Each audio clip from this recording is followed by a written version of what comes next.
Hey guys and gals, Trevor here with Carrot, getting started on today's Facebook training call. I'm excited about this one. So let me make sure the technology is working here.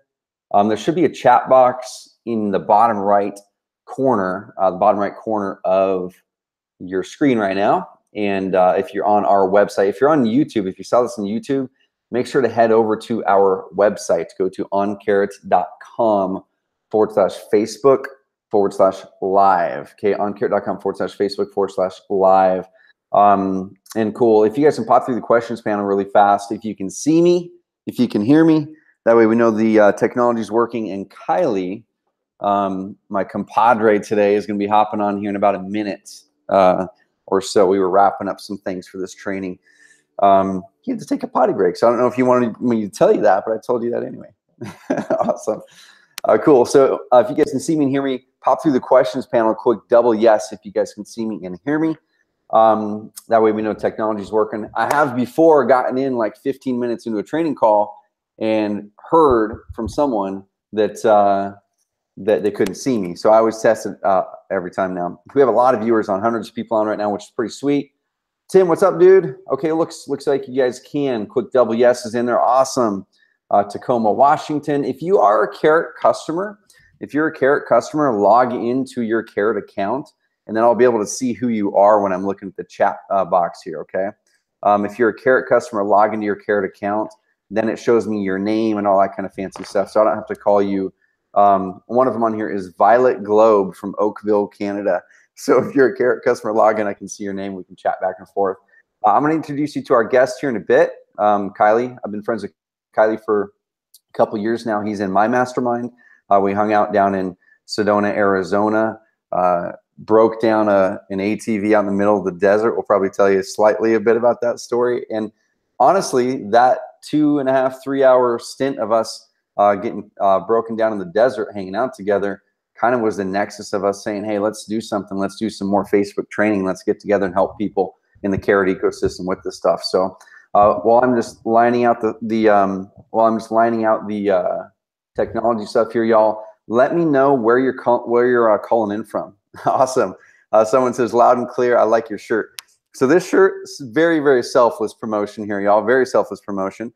This shirt is from my younger brother's company called Athletes Brand, and they started an offshoot called Refined Craft. And this one was actually partnered with, I don't know if any of you guys have heard of this guy. I'm going to completely butcher his last name, but his name is Leo Lagothladis or something. He's on Netflix, and he has a series called The Kindness Diaries, and my brother partnered with Leon for this shirt, raised a bunch of money for charity, so pretty sweet. Orlando, Florida, Providence, Rhode Island. Yep, that's the chat. Whoever said, is this the chat? Yes, Steven, you are at the right spot, man. Okay, cool. Webinar sounds good. Sweet. So we're going to get going. Garth, what's up, man? Garth is here. Rafael, Orlando, Faye, how you guys doing? Someone from Tampa, Florida, all over the country. Jerry from Dallas, Fort Worth. Bunch of people logged in so I can see your name. Thanks, Frank. Okay, cool. I'm going to go through and close these out, y'all, just so my chat box doesn't completely blow up. But while I do, I'm going to introduce you guys to Kylie Newbold, who's hopping on this call. Kylie, dude, so pumped to have you on this training call today. I know we've been working really hard on it in the last week, and I need some water before my voice goes out. But dude, appreciate the heck out of you, and pumped to have you on here. Yeah, super excited to be here. This is going to be great. It is. And if you guys have questions, I want you guys to ask questions. We'll take questions mainly at the end, because what usually happens for me anyway, is I'll get off on these tangents in the middle of a call, and it lasts 14 hours long. So we're going to respect your guys' time and not have a 14-hour long training call. We're going to keep this one under 2 hours, ideally under 90 minutes. And also, one thing is, as we're going through, and I'm going to be sharing the slides with you guys here in a second, but as we're going through and diving into what Kylie has learned, you know, over the years, as he's really dove into and focused on Facebook very exclusively with the way that they've grown the different companies he's been a part of. And currently, of course, he works pretty much exclusively with real estate investors, and there might be an agent here or there. But we're going to be teaching you guys everything that he's doing. And I just know that this question is going to come up. People are going to say, hey, I don't want to do this stuff. can I have Kylie do it? Blah, blah, blah. We're not on here to sell you guys Kylie's consulting. He only takes a certain amount of clients. If someone wants to reach out to him, we'll let you know how to do so. But what we are going to do is we're going to show you a lot of his frameworks and processes. And if it's something that you guys want to do, we'll show you, of course, how to get the rest of them stuff. So I'm pumped to be on here with you guys. Let me get rid of a lot of these chat box. Yep, you're on the right chat box, y'all. And yes, you guys, this is live, 100% live. This is live. Okay, cool. Phoenix, Baltimore. Guys, you guys are calling in from everywhere. This is awesome. Hundreds of people on here. Cool. So before we show the slides, once again, I want to kind of give some context for why we're here. Facebook is something that most of us probably use on a daily basis. We'll go into some of that here in a little bit. I would not have been doing this call 2 years ago. And you guys know me. Even when we launched, we have a little Facebook course inside of Carrot that we rolled out about 1.5 to 2 years ago. Even when we did that one, I wasn't insanely bullish on using Facebook for cold type of ads for motivated house sellers. That's changed. It's changed. Kylie, what have you seen change over the last year or two as far as the effectiveness with Facebook and for sellers? Yeah, it's so what I've seen is a couple of things. Number one is motivated sellers getting more and more used to being contacted by investors through different mediums. So Facebook is definitely in one of those new mediums, right? Quote unquote new mediums that a lot of investors are getting into. And then of course, over the course of 2 years, I've noticed more investors adopting Facebook too. So you start to have, I think you have some early adopters in the beginning and you have some success, some failure, et cetera. And then over time, more people start to adopt. And Facebook has made some changes that have made the advertising a lot more approachable and a lot easier as well for investors. And there's a lot of things. We're going to go into some of this stuff, and we're going to show you guys some ad examples. We're going to show you guys how to effectively go through your Facebook strategy and some things that are tripping people up. But one thing that we've seen, versus a couple of years ago or even a year ago, there's a lot more ability for people to leverage certain types of targeting within the Facebook tools that are there now that weren't there. And we're going to be going through that stuff. So if you guys are cool with it, I'm going to start to share the slides now, and then we're going to bounce between. We might make you dizzy a little bit. We're going to bounce between slides, Kylie's fancy iPad drawing thing, video. So we're gonna switch it up a little bit, and this will be a fun experiment because I've never done a webinar like this before. And we're like, hey, let's just try it out. I think it'll be fun. It's gonna be something that I know we're gonna deliver a lot of value, and hopefully the technology works with us here. Okay, so you guys should be able to see my slides here in about 10 seconds. I want you to confirm through the chat box if someone can confirm to the chat box if you guys can see my slides. And I'm going to present to everyone right now, so you guys should be able to see them. Yeah, let me know. And people are asking on recording. So we always intend to record these things. There have been some times when the recordings have not worked. So we do intend it, but YouTube is not perfect. And this is on the YouTube platform we have before had recordings not work. Okay, cool. So it looks like you guys can see my slides. All right, we're diving in. Title of this presentation, once again, after $1 million plus in Facebook ads from motivated sellers and 10,000 plus leads. That's, Kylie, what's the time frame there? So the 1 million is about 18 months. The 10,000 leads is last year. Cool. So just in a year, guys and gals. And is that all sellers, or there's some buyers mixed in there? There might be a few buyers mixed in there. That's mostly sellers. Okay, sweet. Mostly sellers. So we're going to be going through a crash course in the framework that Kylie's used in dozens of markets around the country. If that's cool with you guys cool with that? If we do a little crash course here. So I want you guys to understand this is not going to be this full, we don't have 5 hours. We don't have 15 hours to train you on everything. We're going to train you in some really important frameworks here. Levi, you rock, man. Thank you, buddy. Did you hear me talking about that? I need water. Thanks. I got some water. So this is a shot here, and then I'm going to introduce Kylie, and then Kylie's going to really take over most of the presentation here in a bit. But this is something that here at Carrot, over the course of the past year, not even that past 6 months, we've seen Facebook creeping up in our stats and analytics to overtake Google pay-per-click as the #3 most plentiful lead source in our ecosystem. And those of you that are Carrot clients, you'll recognize this kind of a view. We obscured this, but this is from an actual Carrot client's website where they're generating upwards of 100 leads a week right now mostly through Facebook. Now, that's a unique circumstance. Everyone on this call can't expect to get 100 leads a week from Facebook. But this particular client they've got their numbers down and they're spending a lot of money in there. And we're seeing a lot of that go up right now. And this is actually a screenshot from our Google Analytics showing the #1 source of leads with Carrot clients anyway. And our clients are pulling in over 40,000 opt-in leads a month right now. It doesn't include phone call leads. The #1 source is direct, which could be someone typing it in from a direct mail, a piece of Craigslist ad. About 60% of that, usually according to resources, is also organic that Google lumps into the direct part of it. But then you've got Google Organic, which is SEO. And then you've got Facebook. And then you've got Facebook again down there. And you got Facebook again down there. And Facebook is really, really creeping up there in a big way. And you guys might be thinking some of this stuff because I've been on Facebook trainings. I've seen the things. I've been diving myself a lot into learning more about Facebook because as we've been growing our team here at Carrot, honestly, I rely on my team to do most of this stuff. I'm not in Facebook on the day-to-day. I'm a marketing guy. I love strategy on marketing. I stay high level. But it's something that I've been enjoying diving into some of the stuff more over the past month and learning about it. And these are some questions I had.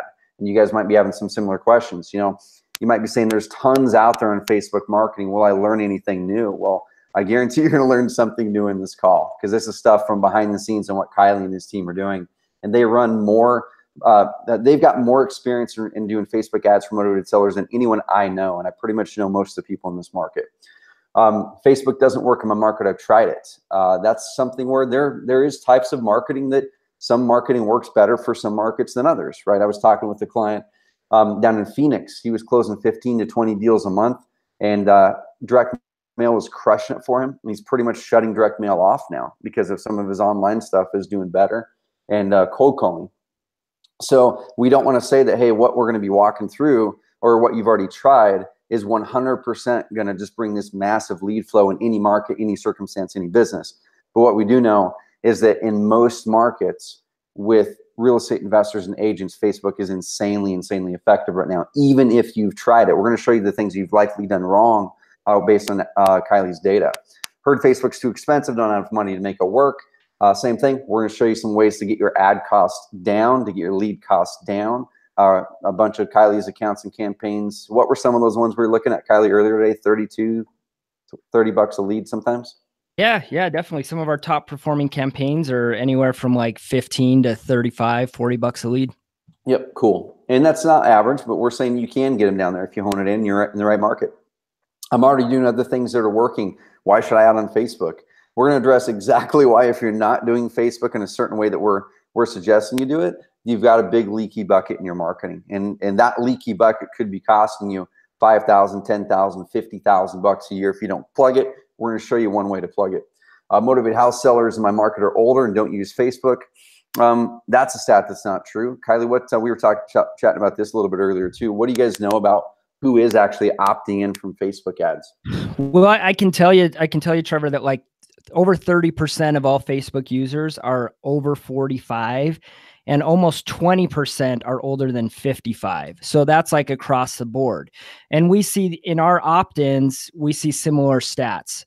That it's absolutely people from all different age groups responding. And some of that has to do with the targeting and the audience you're going after. But the reality is Facebook is kind of like, you know, what's like for us old guys, you know, the kids don't use Facebook really. They're onto other social media platforms. So my mom is probably the most power Facebook user I know, honestly, and she's in her 70s.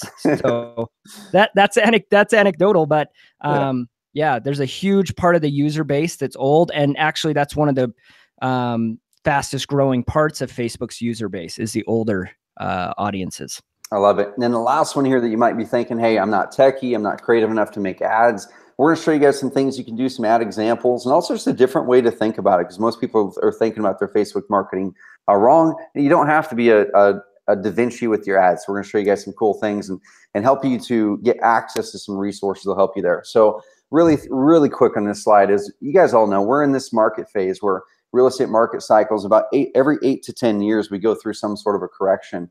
Now, who knows what this correction is going to look like this time around, but we are at about the 8 to 10 year mark since the last time we had a big correction.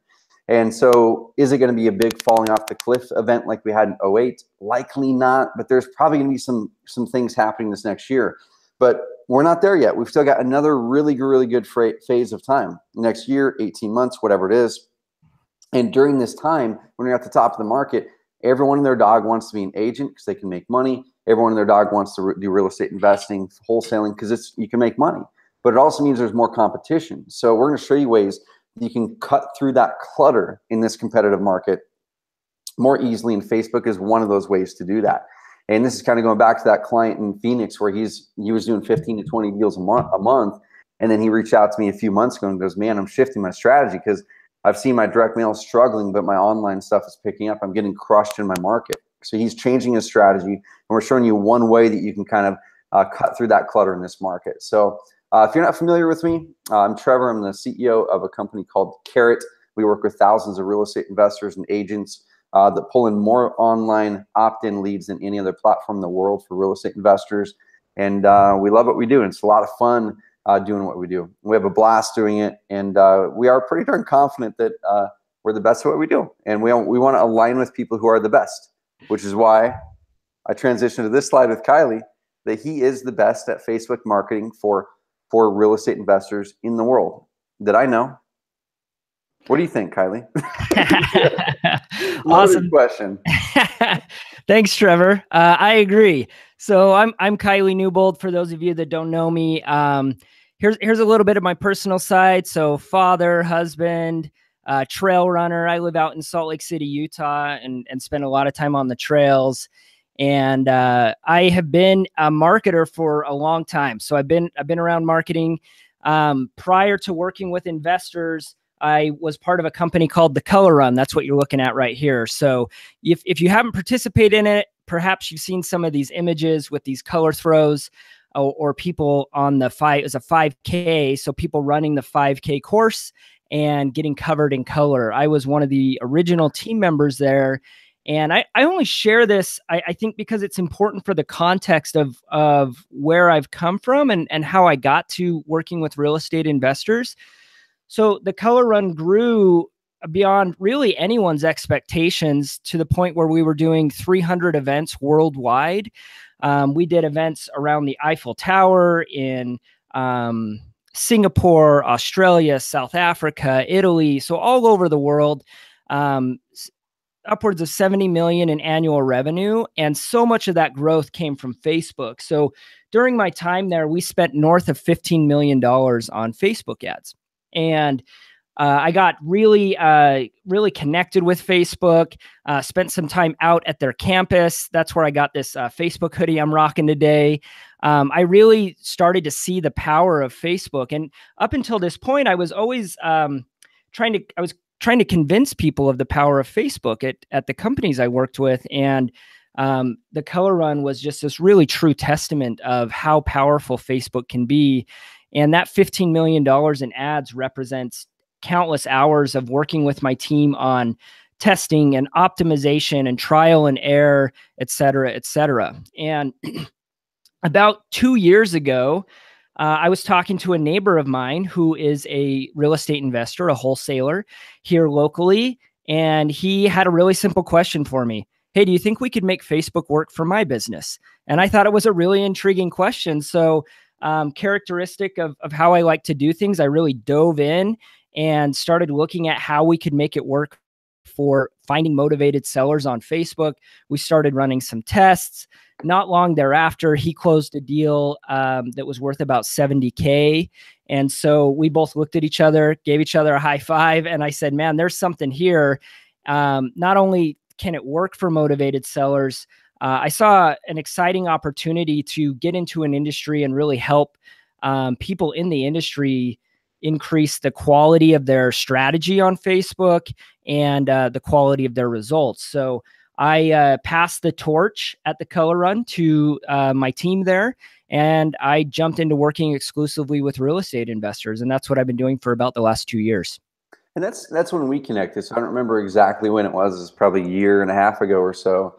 And it's kind of one of those things where when you were doing Facebook early on, it was still one of those things where people are always skeptical. Hey, is this actually working for sellers? And we weren't even seeing it predictably working. And then we kept on seeing the data behind the scenes, and the accounts, the Carrot accounts that you were managing, because you'd come to us and say, hey, we're working with this Carrot client now, and can we get access to their account? And you would. And we would see the data, and we're like, huh, this guy's like pretty predictably getting seller leads out of here. And then it got more predictable, and it got more predictable and more predictable. And then, of course, we were talking all the time, and you came to the mastermind, which is sweet. And this is kind of a good little segue, and then we're going to dive into the meat of this.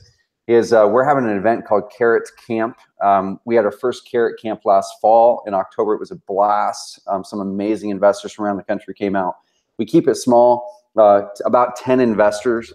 We might go up to 15 this year, but we have 8 seats sold right now. We've only sent 2 emails on it, and it's in May. It's May 21st, 22nd. But if anyone is interested in Carrot Camp, you're not actually camping. You're sleeping in hotels. You're nice and comfy. But Kylie is flying out for Carrot Camp. And I think, are you going to be here the whole week, or are you going to be here just the first for Carrot Camp? I'm not sure. We got to work that out. Cool. We'll work it out. But either way, Kylie will be here for Carrot Camp. And Carrot Camp is a 2-day event with me, my team. Kylie's going to be here, and about 10 other amazing investors from around the country. It's part mastermind, part we just like immersive, get you in and get your strategy out in. We start to execute certain things for you there.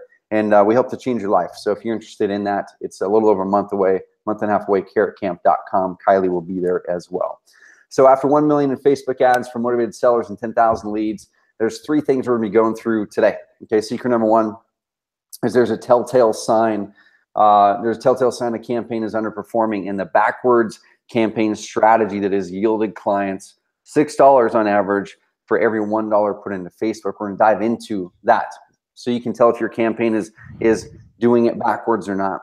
Secret number 2, the weak link in your marketing ecosystem and how it's costing some investors and agents upwards of $50,000 a year, and why Facebook can help plug that leak in your bucket. And we're going to show you how to do it. And then secret number 3, after over 1 million in ad spend for motivated sellers, these types of ads outperform all others that Kylie has tested. Now, this is where I'm pretty much going to take a back seat in this presentation. I might ask him some questions. We're going to bounce out from slides to Kylie's face to other things and ask questions as we're going. So Kylie, man, I'm going to turn it over to you, and let's do this. Okay, awesome. So let me start off by saying part of what made me decide to jump into working with investors, I had a similar conversation over and over again. And it went a little something like this. Hey, Kylie, I heard that you're doing Facebook for real estate investors now. Can you take a look at what I'm doing and see why it's not working? And I would say, of course, yeah, let's take a look. And almost 9 times out of 10, that potential client or that investor I was talking to would start by showing me their ad. They would say, hey, here's my ad. Tell me why it's not working. And that to me was an immediate red flag, an immediate sign that they were thinking about things in the wrong order. They were stepping over so much important strategy and thought process, jumping right into the ad. So, Trevor, do I have control of the slides, or you still do, huh? Yep, I've got it, but I can advance it, or if and when you want to show your iPad and that kind of thing, you can, then you can do your screen share. Yeah, let's jump into the next slide, and then I'll draw some stuff. Cool. Okay, so here's a good visual representation of the problem. So most people are thinking only in regards to what kind of ad, or what I just want to run an ad. I want to create an ad. I want to get it out there. And they're not thinking about a couple important things. So over here on the left, you see the decision-making funnel that Carrot put together, which is phenomenal. And it outlines how people think as they're trying to make a decision about what they're going to do with their home. So you've got people who are problem aware, solution aware, then they start vetting and verifying, then they make a decision, and then they become a testimonial. And most investors were not thinking about that. They were just throwing an ad out there, mostly just targeting the top of the funnel and not thinking about what to do with the rest of the funnel. The other issue was they were treating every potential motivated house seller the exact same. So regardless of what situation that motivated seller might be in, they were getting the exact same type of ad. So basically kind of beating people over the head over and over and over again with the same ad, the same message, and not taking into account nurturing them down the funnel. So I'm going to draw for a second. So let me get that set up here.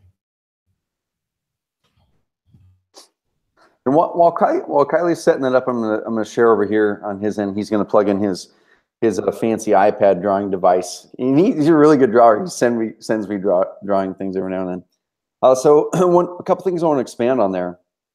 Just really let that sink into our minds is there's even Facebook courses with people that I really, really like and know, and they're great courses out there, but they teach a type of marketing that can work in certain scenarios, but it doesn't work as effectively as what we're going to be showing you here in a bit.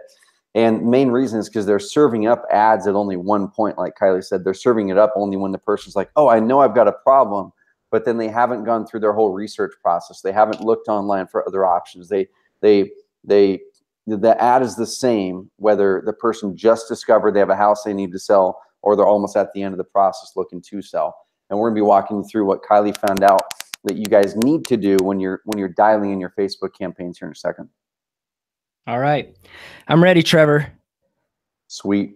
So on your end, you'll be able to, if you're sharing your drawing thing, you should be able to somehow screen share like you did earlier.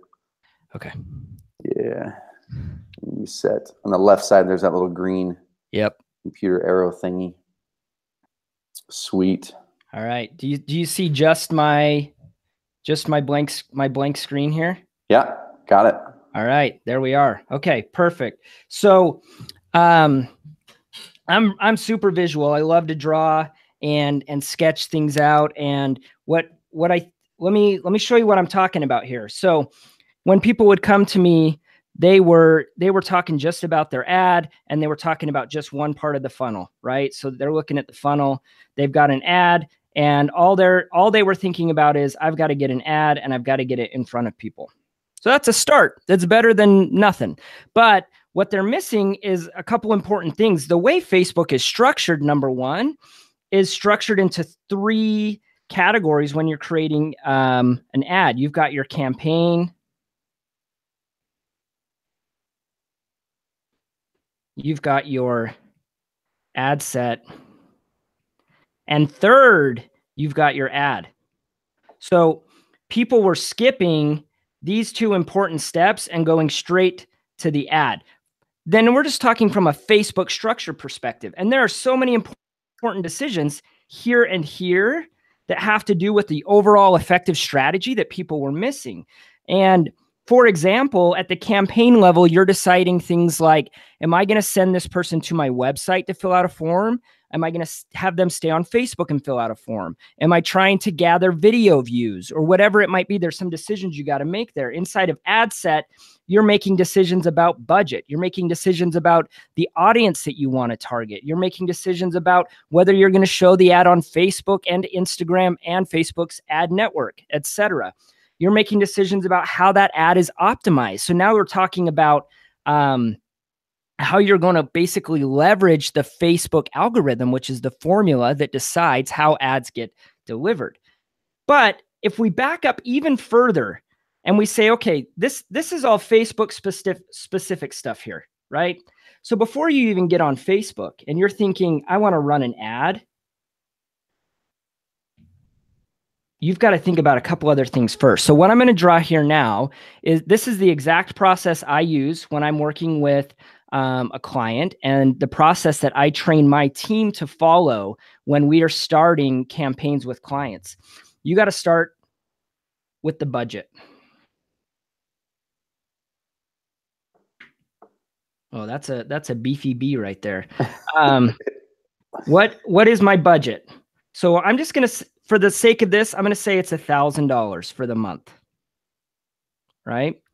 All right, now I know what my budget is. That budget should be based on some data that I've looked at as far as what my average cost per lead is or my maximum cost per lead. I don't think we're going to dive into that today. But the next thing I'm going to ask myself is, what audiences do I have available?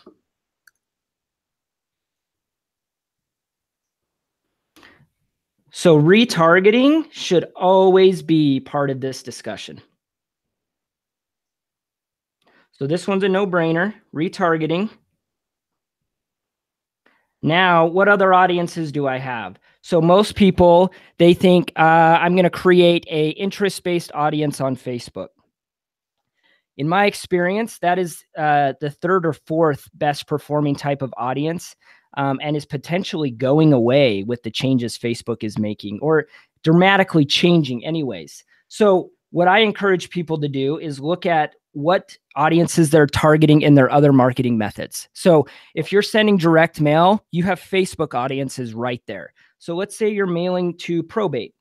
Well, we can target those people on Facebook. And let's say you're mailing to equity.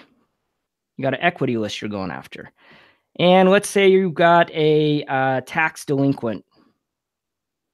And these, I realize some of these are going to be market specific, but you get the idea.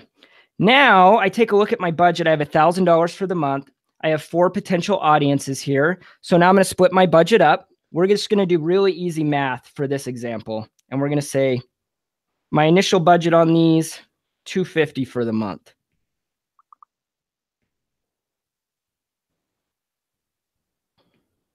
Okay, I'm going to come back to these, but I'm going to leave them for a second. And now I'm going to jump into my ads. All right, so I'm going to ask myself, what ad content do I have available to myself? And we'll talk a little bit more about this later on in this webinar, but I might have some images. I might have some videos. I might have some stock art, etc. Okay. So what I'm now going to do is I'm going to go through these audiences one by one and decide which of my readily available content is going to best speak to those audiences based on where they are in the funnel.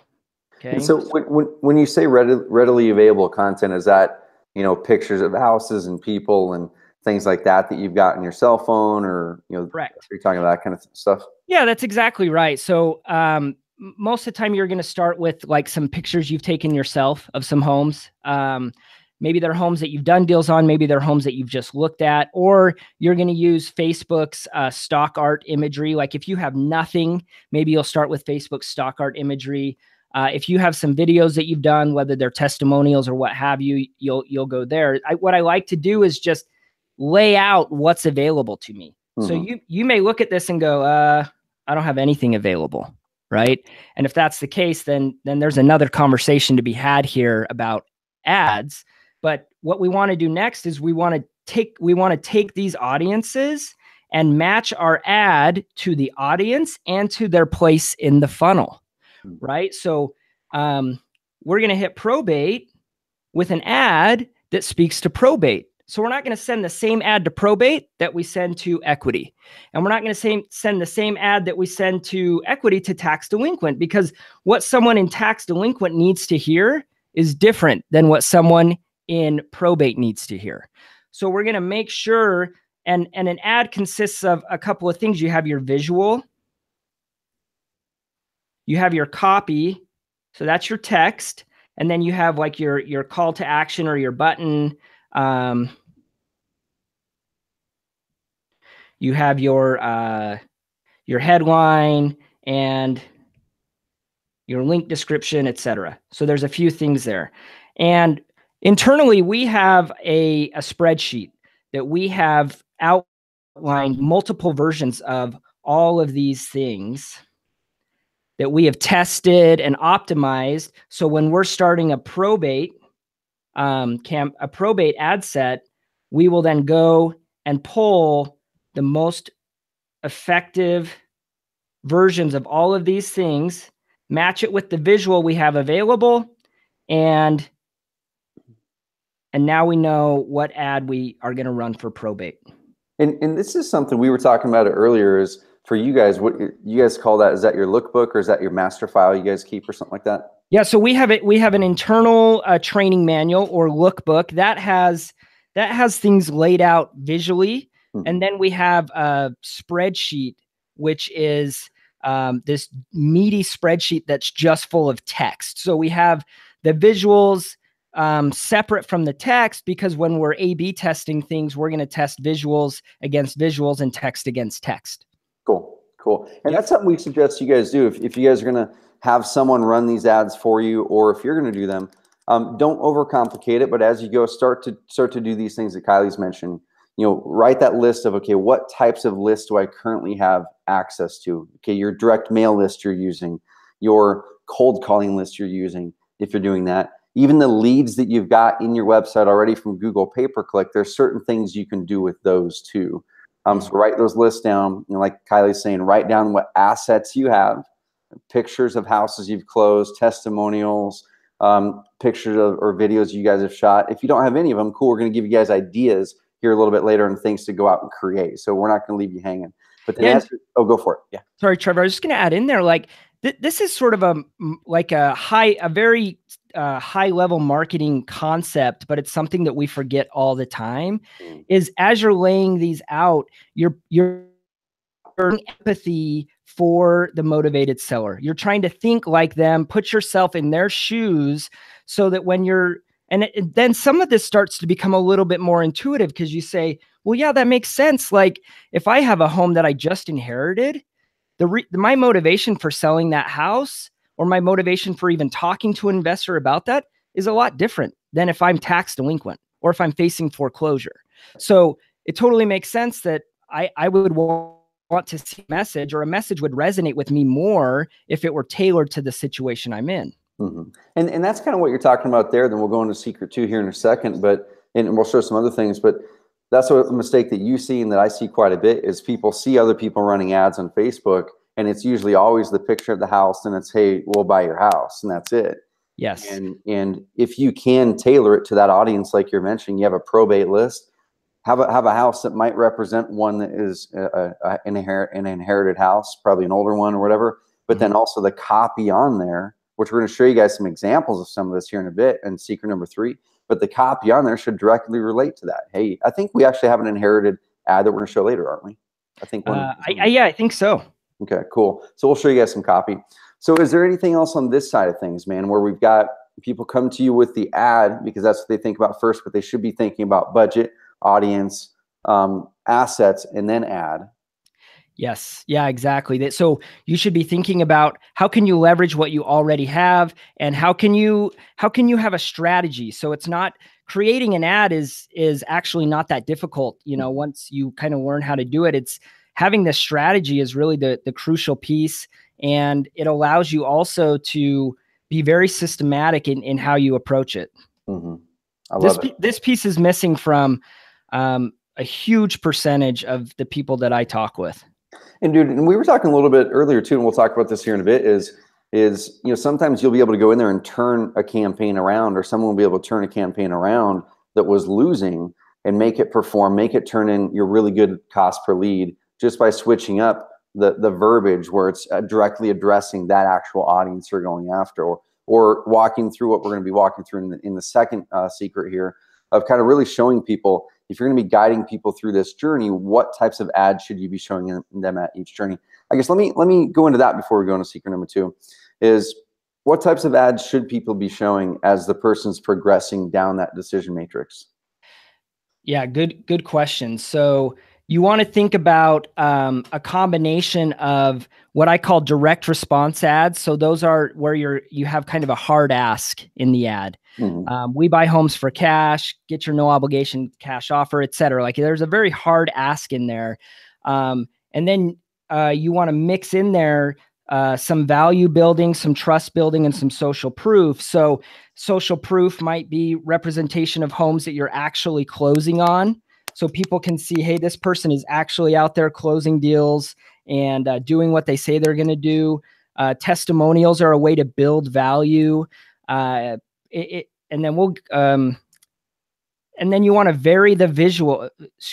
That sounds kind of funny for some reason. You want to make sure the visuals are not always the same, because people will get ad fatigue. So that's the other big part of this mistake I see people make. And that is that people will run the exact same ad to each audience, but then also to their retargeting audience. So now that person has seen the same ad over and over and over and over again, and you're not nurturing them at that point. You're sort of just hitting them over the head, and you're going to get some, I mean, that's going to work every once in a while, but it's not going to build a funnel, a pipeline, and a strategy. That's a good point. And I brought up this kind of decision matrix here again, and just kind of reiterate this right here. This is a big mistake I see a lot of people making, even people that are getting leads through Facebook, is exactly what Kylie said, is they're hitting the direct ask ad every time out there, and it's just a different house or whatever it is, and you're not bringing in that good testimonial ad or that good video or that good value building video or image or article that squashes that objection at this phase where the person already knows that they have a problem. They already know that there's 6 other agents or 4 other investors that they've looked at. They all look like they have a service that's similar, and they're like, who do I go to now? And this is going to really transition us into secret number 2. Is at this point, this is where most investors are falling off of that nurturing train. Is they're saying we can buy your house, but they're not nurturing to say why you should work with us with the ads. And you can do that. Is this a good spot now to transition to secret number 2? Yeah, absolutely. Cool. So take that framework that Kylie laid out there, y'all, and make sure you're thinking about it backwards. Okay. I guess you're probably thinking about it backwards. We want you to think about it the right way. Start with budget, work your way down to which audiences do you have. Then ads is last. Most people start with ads. Okay. Here's a screenshot. We're going to be showing these in more detail later, but we're going to show you some actual ad stats, some cost per lead, some different types of ads, things like that here in a bit. So just kind of hold on for that. We're going to take inside some account data, which is pretty cool. What's secret number 2, man? All right. So there's a weak link in your marketing ecosystem, and it could be costing you tens of thousands of dollars. So Facebook, people spend a lot of time online and a lot of time on their phones. So the average person, depending on where you look, looks at their phone anywhere from 50 to 80 times, 100 times a day.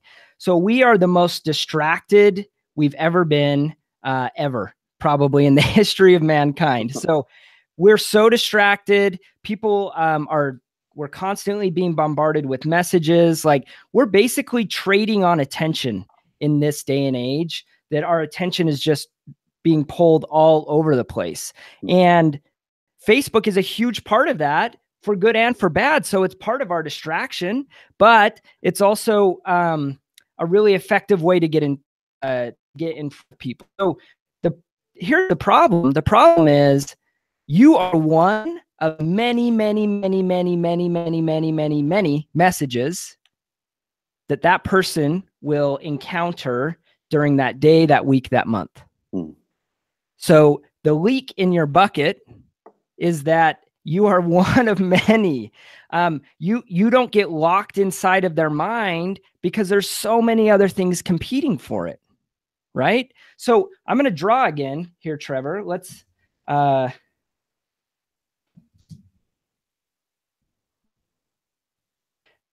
because I think I can explain this best through a drawing. Let's do it. Let's do it. Alrighty. And there's some good questions coming in, guys and gals. So keep the questions coming. Like I said, we're going to answer the questions towards the end, just so we can kind of go through the flow of this. And Kylie, take it away, man. Okay. All right. So let's say you've got your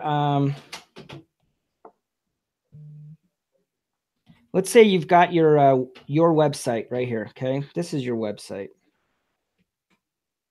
By the way, when I'm drawing fast, my shapes are not good. So this is your website. Yeah, you've got your form here, and people fill out your form, right? All right. So how are people finding your website? They are finding it through all different kinds of methods, right? So let's say, for example, you've been doing some SEO, or you're just getting some good organic ranking. And so people are finding you through search or through SEO.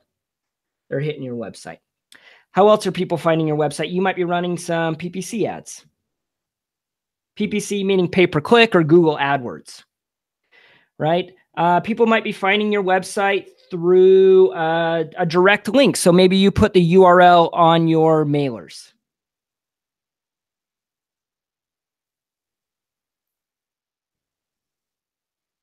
All right. So basically, there's all these different ways that people are finding your website.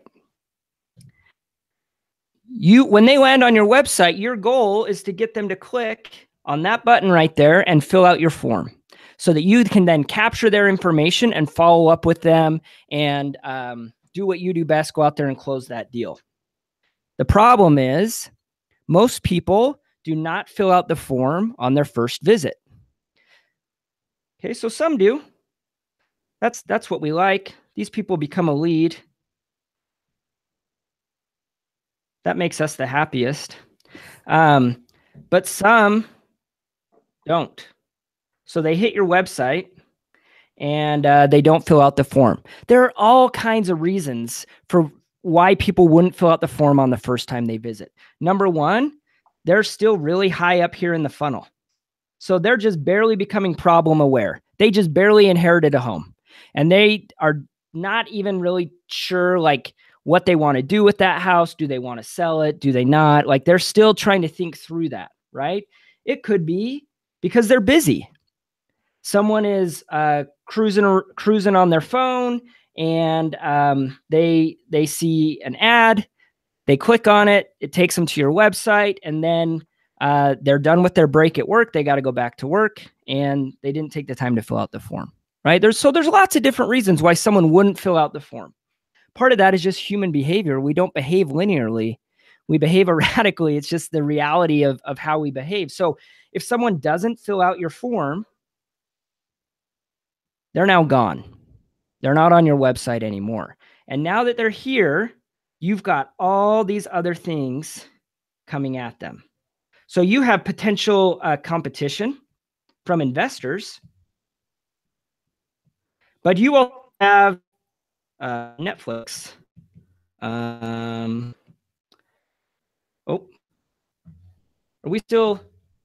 I still showing? Yep, gotcha. Okay. Gotcha. You've got whatever other distractions they have, right? You've got political ads and whatever else going on that's now distracting this person here. This is right here. This is the leak in your bucket because you didn't capture them as a lead, and now you've lost them. So what Facebook allows you to do, this is a term most people are familiar with, is retargeting.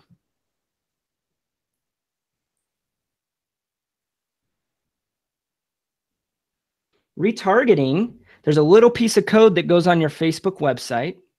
The person, that code remembers that person and allows you to bring them back onto your website through Facebook.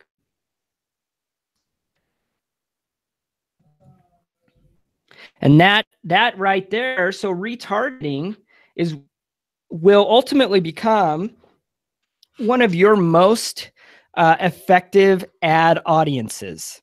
In the beginning, it may take some time for this bucket here to kind of fill up with people, but once it starts to fill up more and more, you're going to start retargeting them, bringing them back to your website. So and now we come back to this idea that people spend an average of 40 minutes on Facebook a day. So that's the average, by the way. So you've got power users that are using way more than that.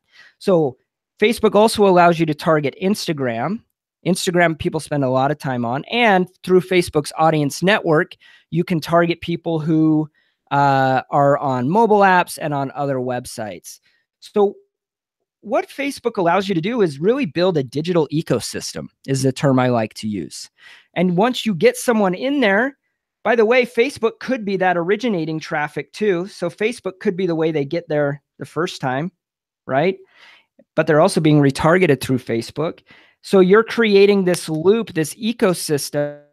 Your retargeting ads are not going to be the same message that they saw likely when they first came to your website, because your retargeting ads are going to be focused on building value, generating trust, And then also there's direct response in there. Mm-hmm. Dude, so I want to toss something out here. I'm not sure if it's just on my end, but if anyone else has seen this, the video screen on Kylie's end kind of reversed and went back. We can still hear you, but they might have missed. There we go. Competition retargeting. You know what happened? Hold on a second. Oh, was it recording your drawing stuff? Yes. So let's see. Let me get, okay. How can you see all my scribbles now? We got it now. Shows the competition one, and yes. You had retargeting in there. So let me just for really quick recap, this down here, this is the bucket where people get lost. They get competition from Netflix, from distractions, from other investors. They're getting hit up now. And then retargeting, this right here, this is what brings them back to your website. Yep. This is so there we go. Cool. And then once they come back to your website, they're going to take one of two actions, right? They're going to become a lead, or they're still not going to fill it out, but that's okay because we keep them in the retargeting. We just keep nurturing them down that funnel. Man, so we were talking earlier in this one thing that we're big on follow-up, right? Where we'll talk with a lot of clients, or even for us with Carrot and my other businesses too, just the timing might not be right. You know, some person might be exploring, you got them through a one of your audience lists from, it's your probate direct mail list or cold call list or whatever. You uploaded it, you matched up a bunch of those contacts in Facebook from the address, skip trace the phone number, all that kind of stuff. You upload it in there. You get them an ad, they land on your website, they're not interested today.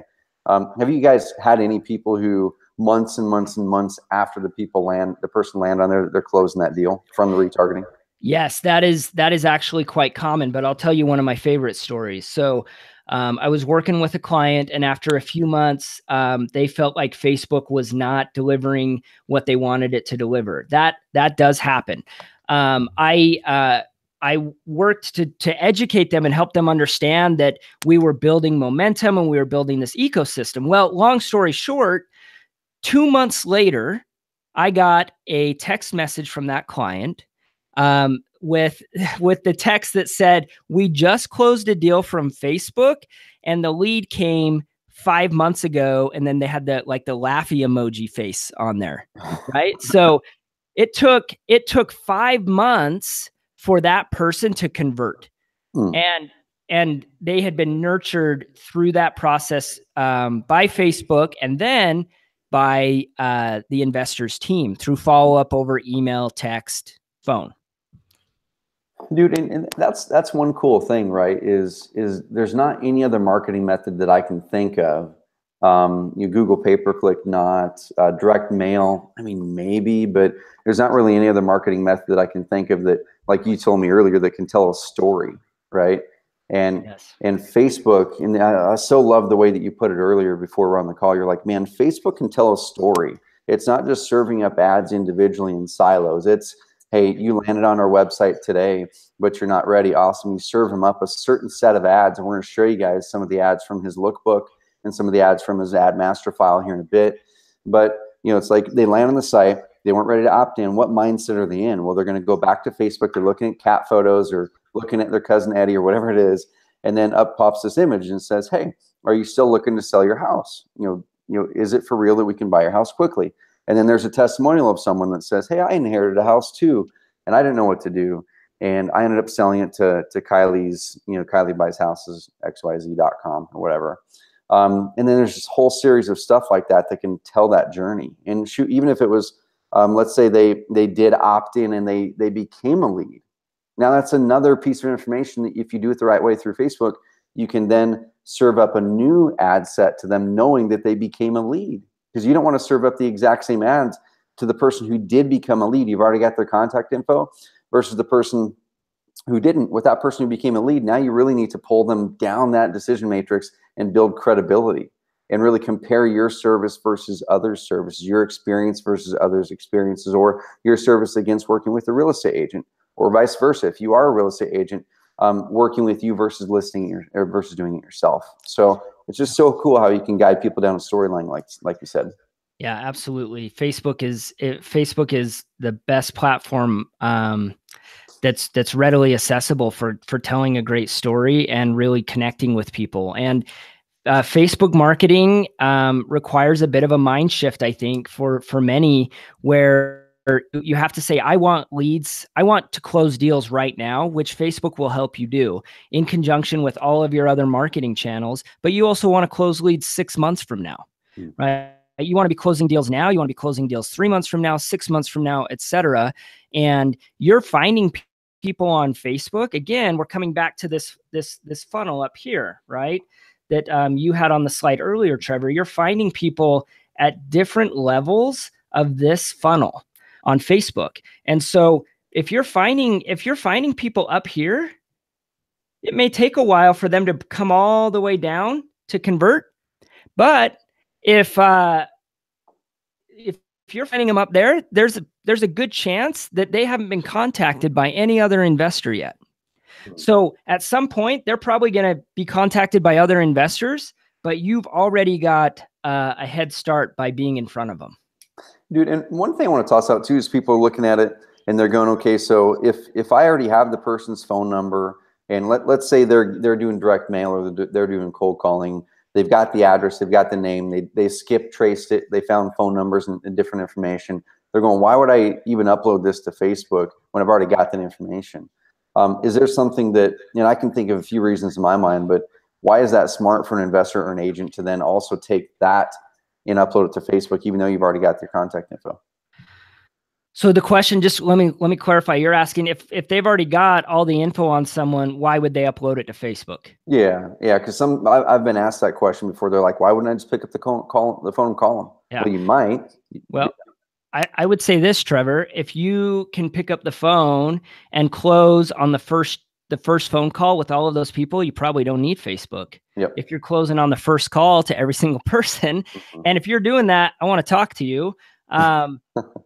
If you're not doing that, then Facebook becomes meaningful because you're going to leave them a voicemail. Maybe you're going to send them a text, and then on Facebook they're seeing a video with your face in it talking about what you do, or they're seeing a testimonial from one of your clients. So you're nurturing them along, and whether or not they connect that you're the same person that called them or not, oftentimes that happens, right? A client will tell us, I talked to someone today that said, hey, I've been seeing your ads on Facebook, and so I figured I'd answer your phone call. Or they may not make that connection immediately, but they'll react because of what they see on Facebook. Mm-hmm. And one thing I want people to get here is the reason that we really talk about right here, that there's a big weak link and it's costing you a bunch of money, is honestly for me, and my guess is Kylie too, don't want to put words in your mouth, but for me, Facebook is no longer an option. Like I'm saying, like Facebook for real estate investors and agents, I feel Facebook is a requirement. And it's because of the research that people do. It's because of the distraction that's out there for people, where they get this direct mail piece and they get this phone call and they get this ad, and there's all this distraction. But we saw the stats earlier that the vast majority of people are on Facebook for almost an hour a day. They're picking up the phone a lot. And so when there's all that distraction and there's all kinds of options for those sellers or buyers to work with, the number one thing you got to do is go, okay, how can I get my message in front of those people more? And Facebook just happens to be the best answer for that right now, that covers the majority of your market in a big way. Yep. So Trevor, what we're looking at here is just a couple examples of actual retargeting ads that we've run. So you can see there's varied visuals. So on the right, you've got a testimonial video. On the left, you've got a collage of homes. That collage is very specifically designed to break up what they're probably seeing in their newsfeed, which is squared images, or excuse me, like the rectangled images, right, going through their newsfeed. So that's designed to be what we call a scroll stopper. So we want people to stop scrolling. And then here on the left, you've got a more direct response type copy designed to hit people that are still higher up in the funnel. And then on the right, you've got some value building through a testimonial and the call to action in there as well. So we call them to action, but we just do it in a different way, and we get different types of content in front of them. Cool. Cool. And this right here, the cool thing about this visual is just kind of bring it all together like we were talking is this is a huge mistake that like Kylie was saying is if you start with the strategy first, then work your way down to the ads, then you can actually guide people down this journey and this story. And that's one thing I want you guys to think about is what are the different actions, what are the different things that my market, my people are interacting with on my website, or what lists do I have? And then like Kylie said, put yourself in their mindset. Okay, when I'm at this phase and I know about other options, what would make me feel comfortable with working with you? What's going to stand out and look different than this other investor or agent? And if you've got the testimonial like that one right there, where it's got that investor standing there with his sellers, you know, it says, we've got our checks and y'all have been wonderful. It's a little bit of a testimonial. That's awesome because that right there, that's an ad that no other person in that market can show. No one else can show that ad. No one else has that video. Awesome. Yeah, you're exactly right, Trevor. And one other thought real quick is just what this represents is the ability for you to carve out some proprietary strategy through you've got unique audiences, you've got unique content, right? So no one else can exactly duplicate what you're doing because you've got stuff that they don't have. Mm-hmm. And dude, there's a bunch of questions about just kind of audiences and targeting. There's some really, really good questions in here that we're going to be, you know, bringing up here in a bit. So keep on sending in your questions, y'all. Keep on sending your questions. Let's see. There's some people in here asking some really good questions. We'll answer those here in a bit. But we're going to be diving into some ads now. But what I want people to do before we dive into some ads, looking at some ads, is once again, before we look at the ads, because that's the really sexy part. That's the thing that probably a lot of people came for. Is like, I want that magical silver bullet ad. And I'm going to prepare you for this, that there is no magical silver bullet ad, but we are going to show you some data on tests that Kylie has done that show you some types of ads that you maybe aren't running. One specifically, I was surprised when we were at our mastermind, I think it was in Nashville, and you told me about cinemagraphs, and I never heard of them at that time. Mm-hmm. And we're going to show you some data, and I don't know if we have an example of a cinemagraph on here, but we can explain it pretty simply and show people how to do it. So is there anything else on this section of things that you want to dive into before we dive into ads? No, let's jump forward. Let's do it. All right. So secret number 3, we've spent $1 million in ad spend for motivated sellers, and we have found a couple different ad types that consistently outperform all the other ads that we run. And before I jump into this, I want to tell you a quick story. So when I was at the Color Run, this is now 2014 probably. Facebook made a massive switch to their algorithm. So back in the heyday of Facebook, we had like 6 million fans on our Facebook page. We would post we would do a page post, and we would get like hundreds of thousands of engagements. So I'm talking clicks, likes, comments, shares. It was so fun. We would literally post to our Facebook page, and then we'd refresh the page while like gathered around a monitor together. And we just watch like the like count and the comment count, like jump and jump and jump. And then all of a sudden, towards the end of 2014, we get this call from our Facebook rep that's like, hey, your organic reach is going to change. And that was a really nice way of her saying like, you're not going to get any more organic reach.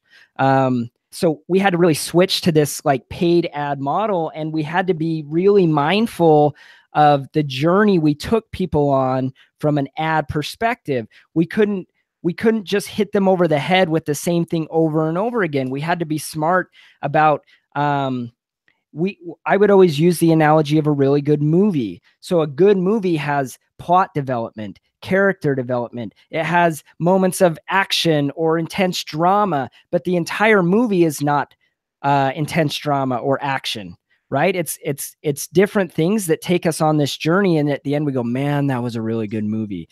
And that's how a good content strategy plays out on Facebook as well. So the algorithm switched, and then not that long after, our Facebook rep said, hey, you guys, video is the future. Video is the future, and here's why.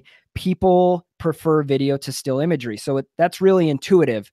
We'd rather watch a video and look at a still image. But what she also told us, the Facebook rep, was the algorithm, which again is the formula that Facebook uses to decide how an ad gets delivered, how often, etc. The algorithm is going to give preference to video ads. And if you think about it from Facebook's perspective, it makes sense. Their goal is to keep people on the platform as long as possible. They want people staying on Facebook on their phones, on their computers as long as possible, because then they can serve them more ads, right? And make more money. So video does that. Video achieves that goal.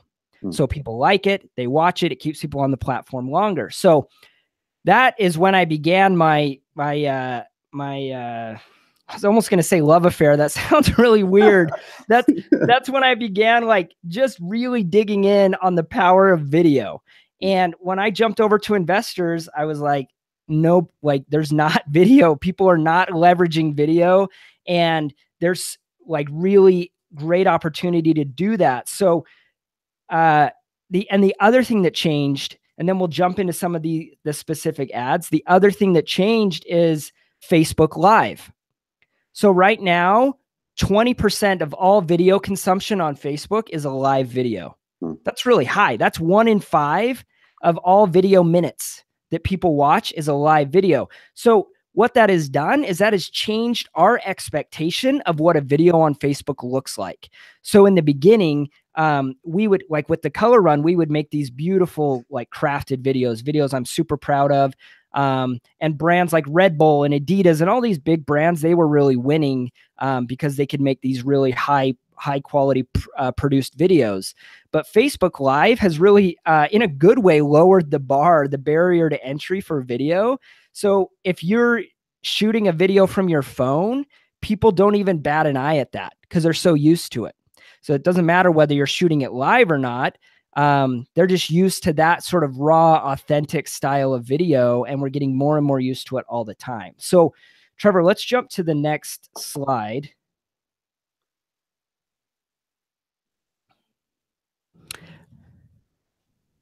Is this one you want to see? I know we've got this, and we're kind of showing some data here. Yeah. So let's jump. Can you jump to the one that has like the two tests in it?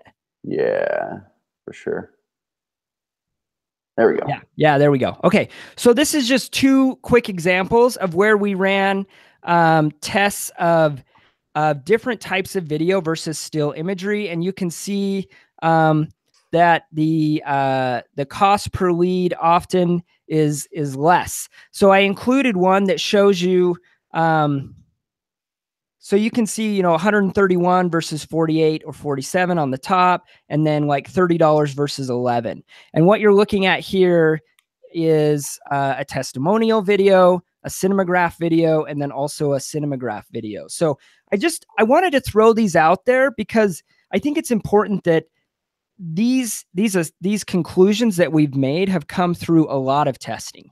And we A/B all the time, and then we take testimonial videos and we A/B those against other videos. So still imagery still has its place in the overall campaign strategy for sure. And we get great results when we include still imagery as a part of our overall campaigns, but video is king.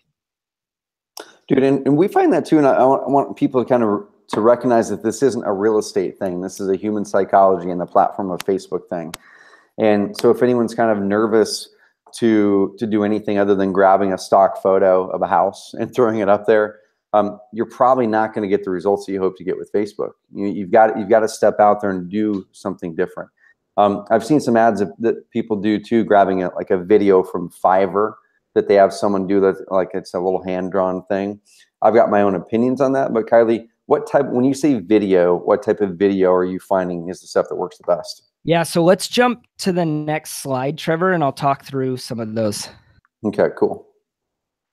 Okay, so over here on the left, you have what's called a cinematograph. A cinematograph, if you don't know what I'm talking about here, you've probably seen one. What happens is that video starts playing, and it's basically a still image except for one part that is moving. So in this specific cinematograph in these row houses here, the trees in the background are just swaying in the wind. So this is a psychological play, because people will be scrolling through Facebook and their mind sees, okay, this is a video, but it's a still image. So they stop and they look at it, and it takes, so subconsciously we recognize that it's moving before consciously we recognize that it's moving. So there's some like consumer psychology science behind this, and it's designed to stop the scroll. So to get people to stop, look at it, spend some time on your ad. Those are called cinemagraphs. We have success you can get these cinemagraphs from some stock image places. They exist. The other thing you can do, what's so great about the real estate industry, is your house is a still object. So if you want to take a cinemagraph of a home, all you really need is a phone and preferably like something to keep the camera kind of stable, your phone, and maybe a little bit of wind to move some trees, right? If you're trying to make a cinemagraph with like people moving, and there are brands out there doing really cool stuff with this, that can get a little complicated, but these kind of cinemagraphs are actually really simple. Then we have a what I call an intro or a walkthrough video. So that's the second one with the gentleman standing in front of the home. This is basically your opportunity to connect with people face-to-face, virtually face-to-face, explain your value, and it allows you to really customize the ad. So if you're want to reach your probate audience, then you can stand in front of a home and talk about how you help people who have a home in probate, right? So there's customization there. You can shoot those selfie style. So this one, he has someone shooting for him, but you can totally shoot these selfie style. Trevor, I've seen you use these like walkthrough, like walking through your office, you know, and shooting videos that way. So the next one we're looking at here is what we call a flyover or a drive-by. So this is basically just a street that is being flown over, and it's a nice way to catch people's eye visually. Testimonial videos, we looked at some examples of those earlier. And then over here on the right, this one's not a video, but this is what we call a success story. So it's a picture of a home. You got a small visual call out over the top right corner. That's social proof right there. Okay, these people actually are moving homes. They're actually buying homes. And then up in the copy, you've got the story. So we're talking, this is a lease option. And we're targeting, as you can see down in the headline there, we're targeting people facing foreclosure. Dude, so there's a couple things I want to point out here, because this is one thing I know with myself when I was kind of first starting to get going, being on that marketing journey, is I would look at things at face value, then I'd go, okay, video with the guy walking through a house, picture of a house that says sold, and I would go replicate that, and I think that was going to nail it. But there's a few psychology kind of elements in here I want people to latch onto, because when you can start to notice these things can sometimes be that difference between a Facebook ad that works and when it doesn't. One example with that is professional video. Like, it could be the exact same words where you record the video with a selfie style in your hand, you're walking, you're doing whatever, or you have someone else doing that. The camera's a little bit shaky, it's not perfect, or you have the perfect flowing, professional video. Could be the same words, same house you're walking through, all that kind of stuff. With the stuff that we've done, we've found that the selfie works better. It does, because you look at the context and the psychology behind this is people are on there to visit their friends, to hang out with their friends, to kind of look at what's going on in life. And the second that you have a professionally edited professional video there, then it kind of pulls you out of that context. Now it goes into commerce world instead of, oh, what's my buddy Kylie doing over here? Or what's this person in Baltimore doing? So make sure to do that. Yep. Trevor, awesome, dude. I just wanted to add one thing to that. Here's a great way to think about it. People don't want to be sold to, and they really don't like ads, even though they watch them all the time. So if your ad looks like an ad, then there's some psychology, like you said, right there. But if your video looks like, oh, hey, here's like a real person talking to me, I wonder what they have to say. So there's a huge difference in psychology there, for sure. Cool. And there's a couple of things here to thoughts out here. Just kind of psychology stuff. The one on the right side, that's one thing I don't see a lot of investors doing, is telling those stories. And one exercise that I want you guys to do with your Facebook ads, and Kylie has a worksheet that him and his team actually use, where they go through and they go, okay, here's the scenario, here's the list, here's the stories we can tell, here's the assets we have, and they just write all that out. It might take 15, 20 minutes, but then you've got your strategy behind that. And on the right side, if someone is going through foreclosure, well, what is going to be going through their mind? They're behind on payments. They want to probably avoid it. They want to maybe stay in the home, maybe not. They might be able to purchase it back. So that's going to jump out to them right there. They're going, man, I don't really want to be foreclosed upon, and I might kind of want to see if there's an option to stay, if that's a fit. And so you're joining that conversation in their mind by telling a story. And this still shows a house, but normally when I see investors with their Facebook ads, that copy up top would have straight up been, we can buy your house, close fast, cash, 7 days, blah. Like, that's their copy. And the way you told the story, man, takes it completely down another path and connects with them in a bigger way. Yeah, absolutely. Cool. So one thing I want to do really fast, I want to bounce back to this slide here just to show a little bit more data. And because we've shown some screenshots of some tests, and this is a screenshot of what? Is this over part of your overall account? Yeah, this is like a screenshot of a handful of accounts that we've managed over time. And you're just looking at a piece of the data. So you're looking at leads, impressions, reach, frequency, and then the cost. Mm-hmm. So this is I couldn't fit all the accounts that we manage on a single screenshot. So this is just a part of that screenshot. So the reason I wanted to bring this up is because as people are diving in and using Facebook, there's a lot of intricacies there that pop up. You could be 2 weeks in, 3 weeks in, 6 weeks in, whatever you are, you're doing your ads. We can show you the ads to run. We can show you how to do the targeting. But then when you're digging in there to do it, a lot of things pop up and go, shoot, what should my frequency be on here? Is a 4.53 good or bad? Like, shoot, what's this? And you're trying to iterate and adjust. And those are questions that people are sending right now. Like, I'm seeing a lot of iteration and adjustment questions. Hey, I'm doing this. This isn't working. What do I do? And that's where, you really obviously need someone to help you with that. But on this stuff here, and we'll give you guys an out there. One person actually, Duane, says, does Kylie have a course we can buy where we can get actual ads that work? I would take the ads and modify them for our market. So we obviously knew that was going to come up a lot. We are going to let you guys know if there's ways that you want to work with Kylie. We'll be able to guide you down that path here in a second, but we want to add more value for you first. On frequency, is there anything you guys do with frequency where you say, hey, only show this campaign or this ad X amount of times before stopping to show it? Yes, but not after we've asked ourselves several other questions first. So if a campaign is not working, we actually have a framework that we use. It's a 3-step approach to diagnosing and optimizing a campaign. And really quickly, I just want to say on that line, like, there's a huge difference between a tactic and a framework or a strategy. Yep. And this is the difference right here is executing on a tactic, like getting an ad live, is really just the beginning. Even if that ad performs in the beginning, at some point, that ad its performance is going to dwindle. It's just the nature of the beast. So you've got to have a framework in place. And so we built that internally that allows us to troubleshoot. So we're going to look at a few things before we look at frequency. Frequency is an indicator rather than a warning sign for me.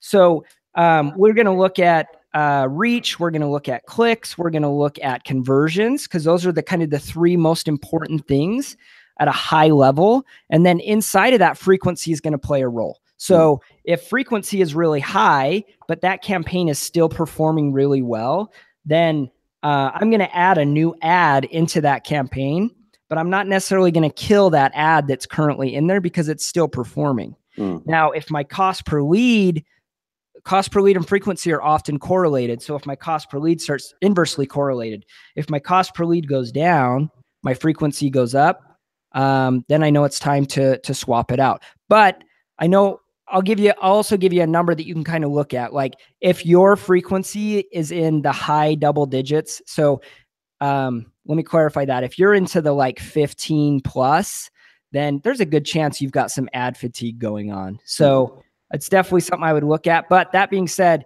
frequency is not the first number we look at. We look at reach, clicks, and conversions first. Okay, cool. So let's show a little bit of this data while I answer some questions here in a bit. So this is from a client's campaign. You're seeing some leads in there, and this isn't a screenshot of the entire set here.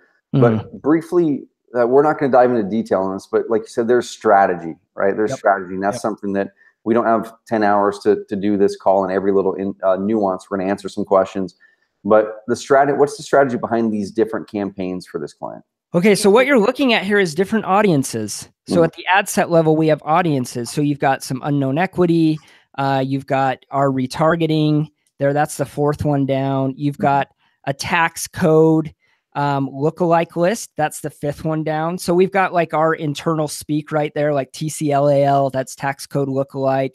And then below that, you've got vacant, mailing, absentee. So those are our audiences. Right. And so that speaks to what I was talking about earlier, that first drawing I did where we took the budget, we looked at what audiences we had available, and then we split those out. Then we have a couple of, you've got Digital Bandit and you've got Digital Bandit lead gen test. So I'm on the precipice of geeking out here. So I got to step back and say, basically, we have different ad set for different audiences. And inside of each of those audiences are different ads.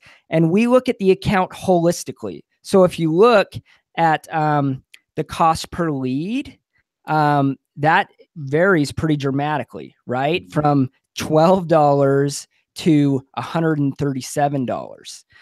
But the important thing here is twofold. Number one, the overall effectiveness of the campaign, because that, and we can't see this here because, or actually so let's take a look at like the fifth one down, 1, 2, 3, 4, 5, the tax code lookalike. That is a conversion campaign pushing people to the website.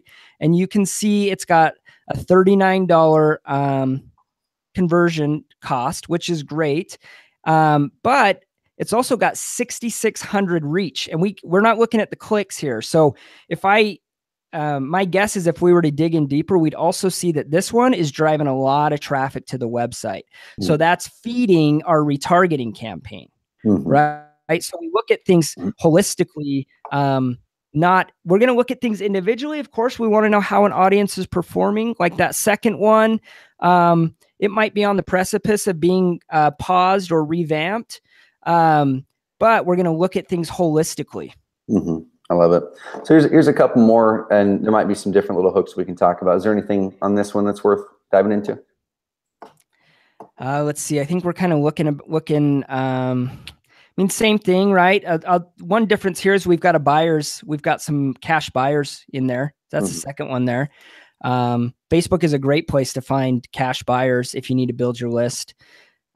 So I think that's probably, other than that, we're talking very similar to what we just looked at. Yeah. And I want people to kind of recognize, this is a question that comes up a lot, is like, what's the cost per lead? And we're not going to dive into this a lot because I've done this on a bajillion trainings. I've got a podcast on it. I've got a video on it. It's finding your max cost per lead.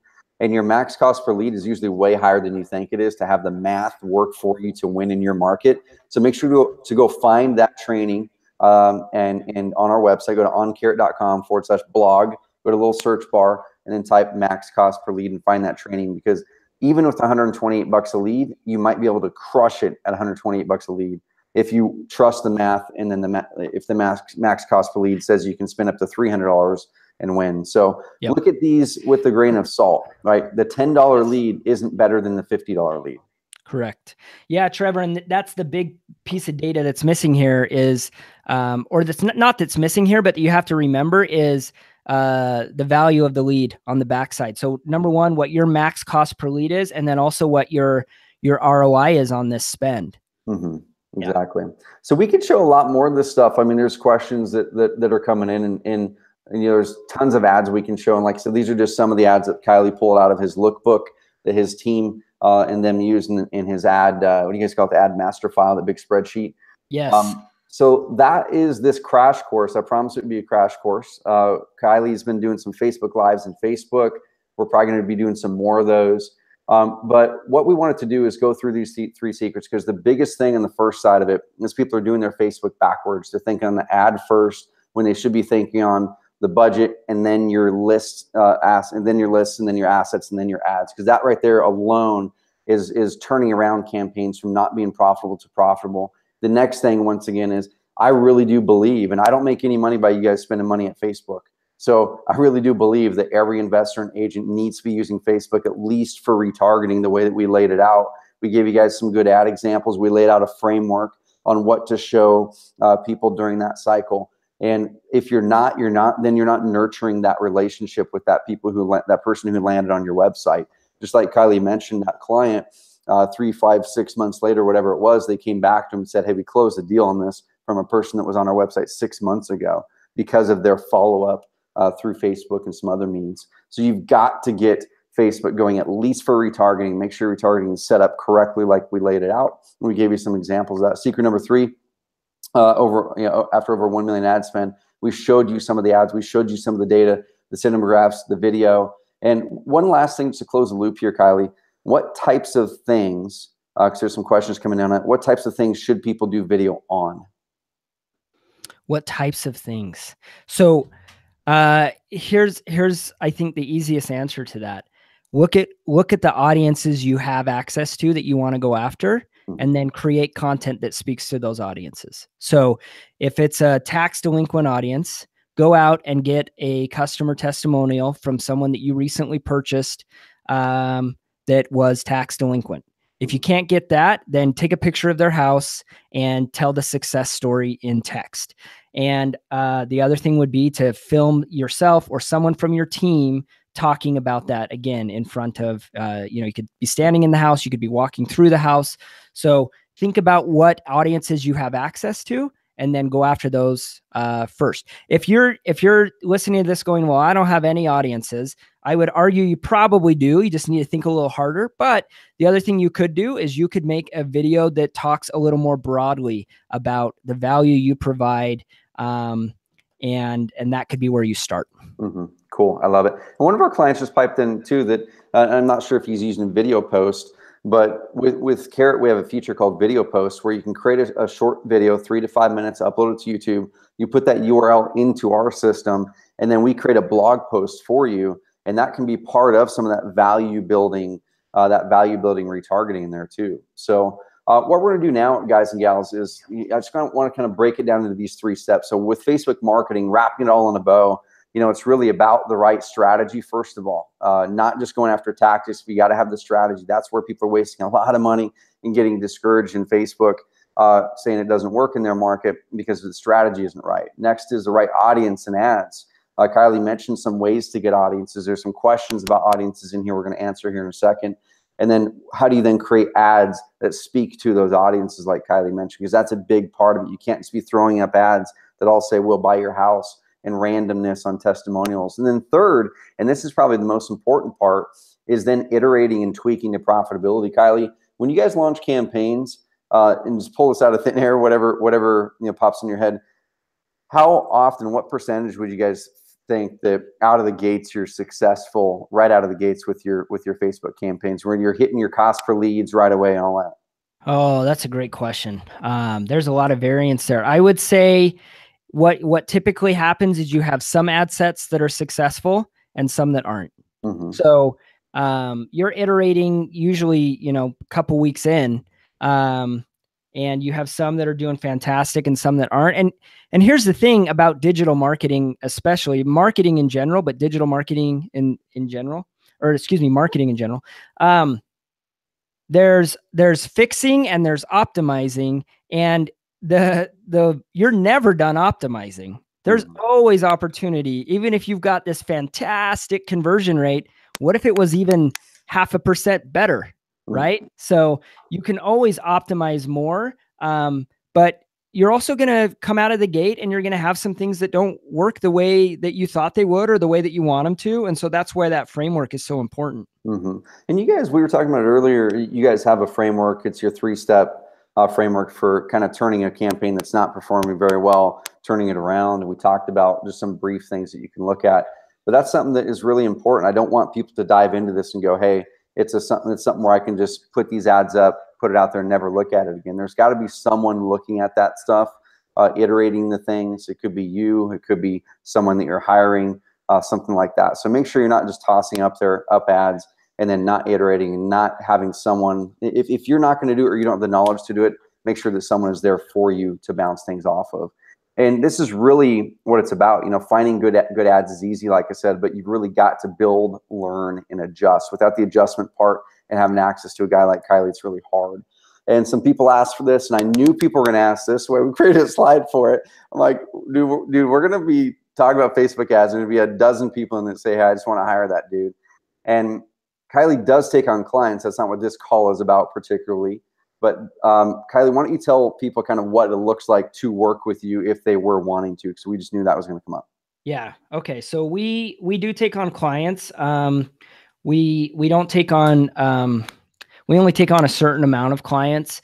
And typically what we're looking for is someone who has a decent sized budget. And I guess decent is relative, but our monthly retainer starts at about $1,500 a month. And then we're looking for people who have budget of at least that, or more. So, and that isn't a guarantee that we're going to be able to work together. Cause again, we don't take on everybody. We just, we work with a small number of clients.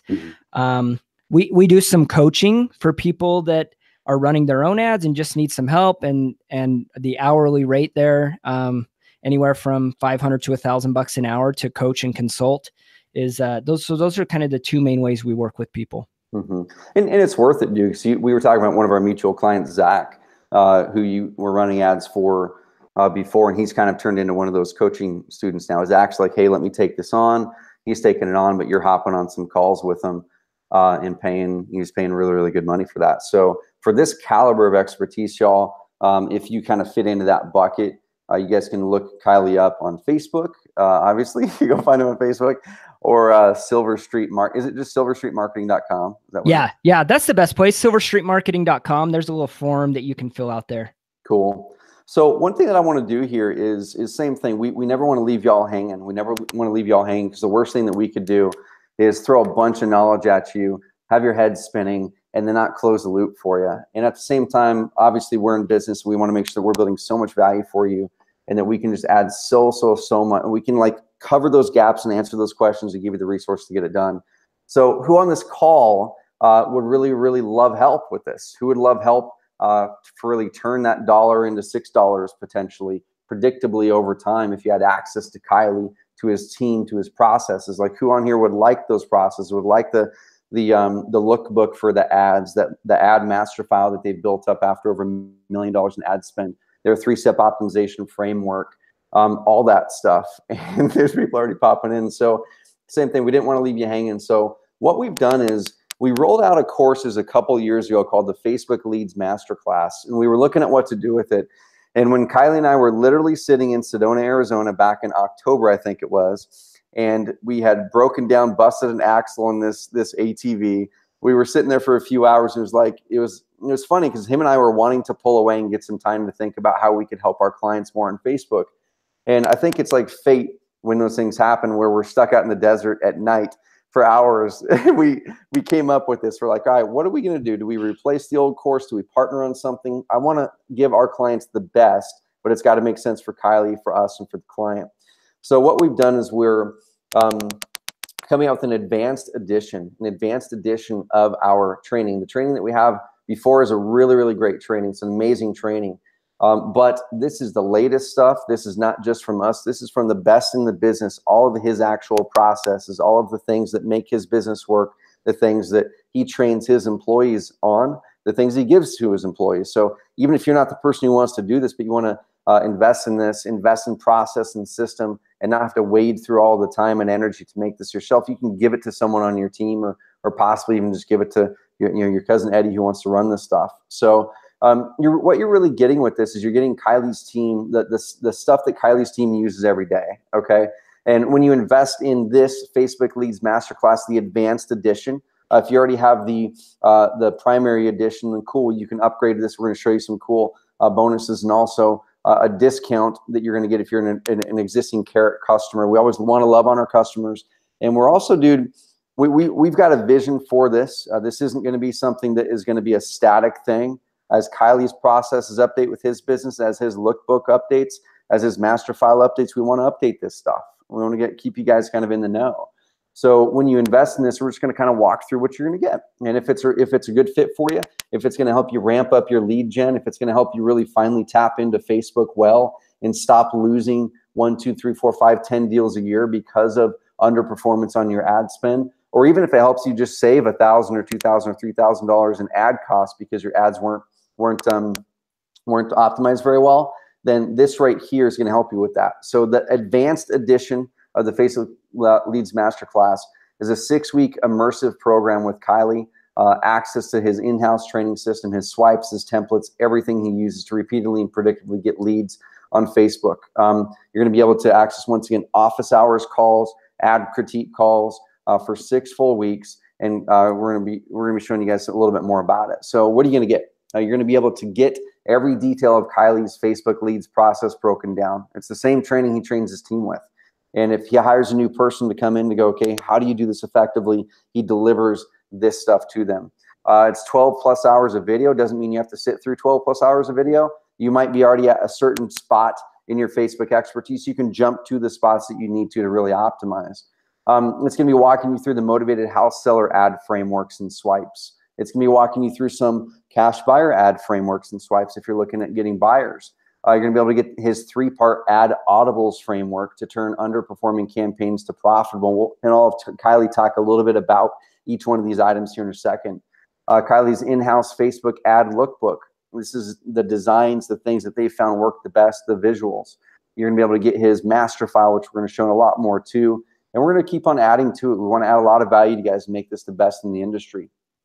All right, so we've already got a lot of the new members area going. Now we're still building things out. So we're going to be showing you guys what you're going to be getting, when you're going to be getting it. But it's going to be a full-blown membership area that's completely new. So if you've got the Facebook course already, awesome. This is going to be an amazing upgrade. 100% of everything in it is new. It doesn't mean the old stuff isn't relevant or doesn't work. This is just Kylie's methodology and his company and his team's methodology that you can adopt, okay? And there's gonna be some really cool stuff all the way from setting the foundation to launching your campaigns and how to build all those things out. All the questions that are coming in about, well, how does he find those targeted lists? How does he build those targeted lists? That's all in there. How do we upload those lists to Facebook? And then what ads do we create? How do we walk through and actually create the strategy behind that campaign? How do we tweak and adjust when things aren't working? How do we scale it up? How do we refine and scale? That's all in there with his processes. One of the things that Kylie's team does, and we kind of talked a little bit about it before, is getting really strategic with your stuff, and it's worth the time to do it. So Kylie, when you guys are going through and creating your campaigns, how much effort do you guys put into actually crafting out the strategy? Kind of like this worksheet has that you go through. You walk through the things we showed you before. How much time do you guys kind of invest into that to make sure that you're saving time and making more money later? Yeah, nothing happens before we've done this. So this is always step number 1. And this is one of the very first things I teach any new team member when they come on board, is we talk about how to start at the beginning, break things down, have a strategy from the beginning. And then, so yes, we do this every single time. And this allows us, when we get into actually then build the ads inside of Facebook, that's a pretty darn quick process on our side, because we already know everything we need to do. So at that point, it's just an execution. Mm-hmm. All the strategy happens prior to.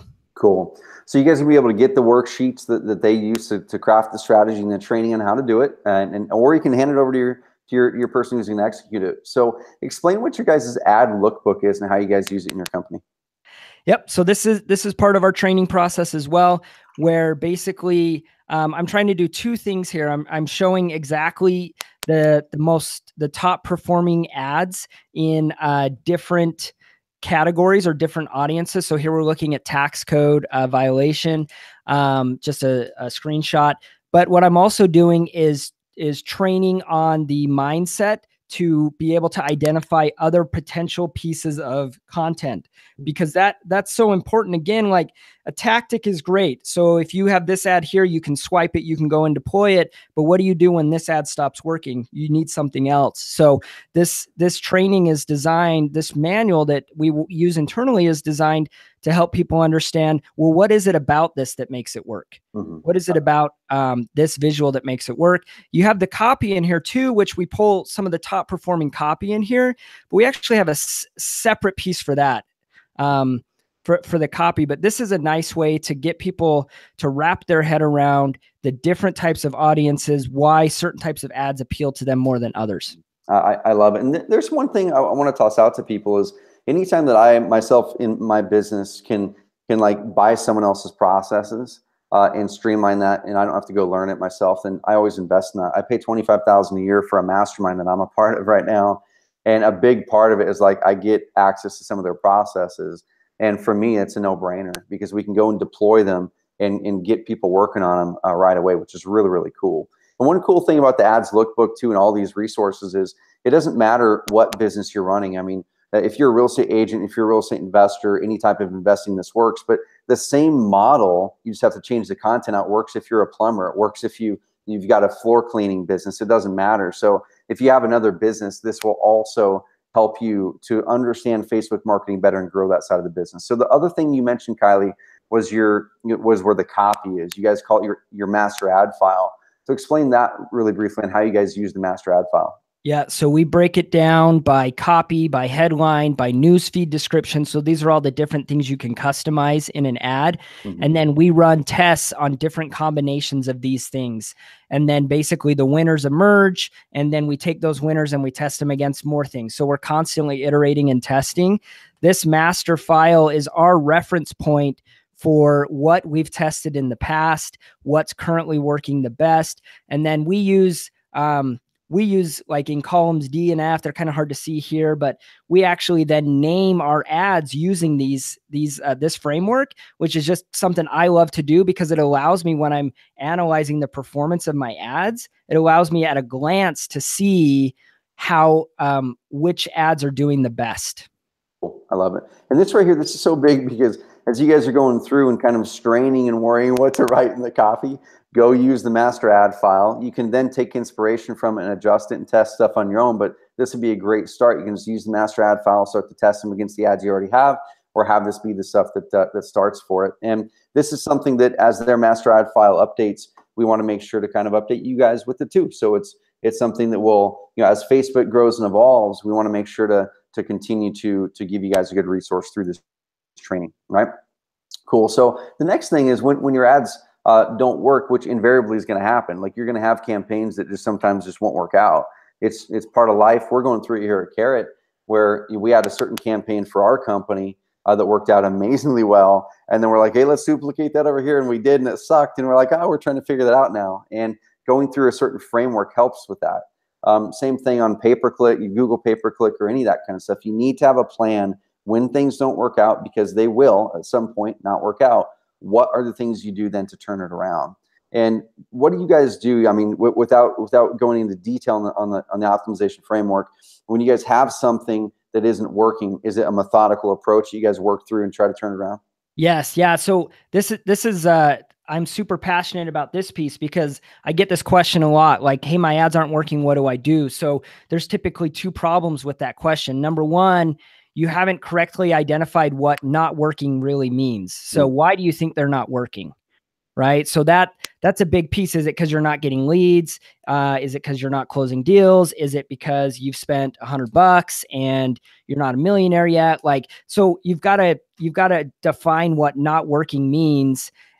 And then to troubleshoot that, I like to think about a mechanic. If you take your car into a mechanic and say, hey, my car's not working, can you fix it?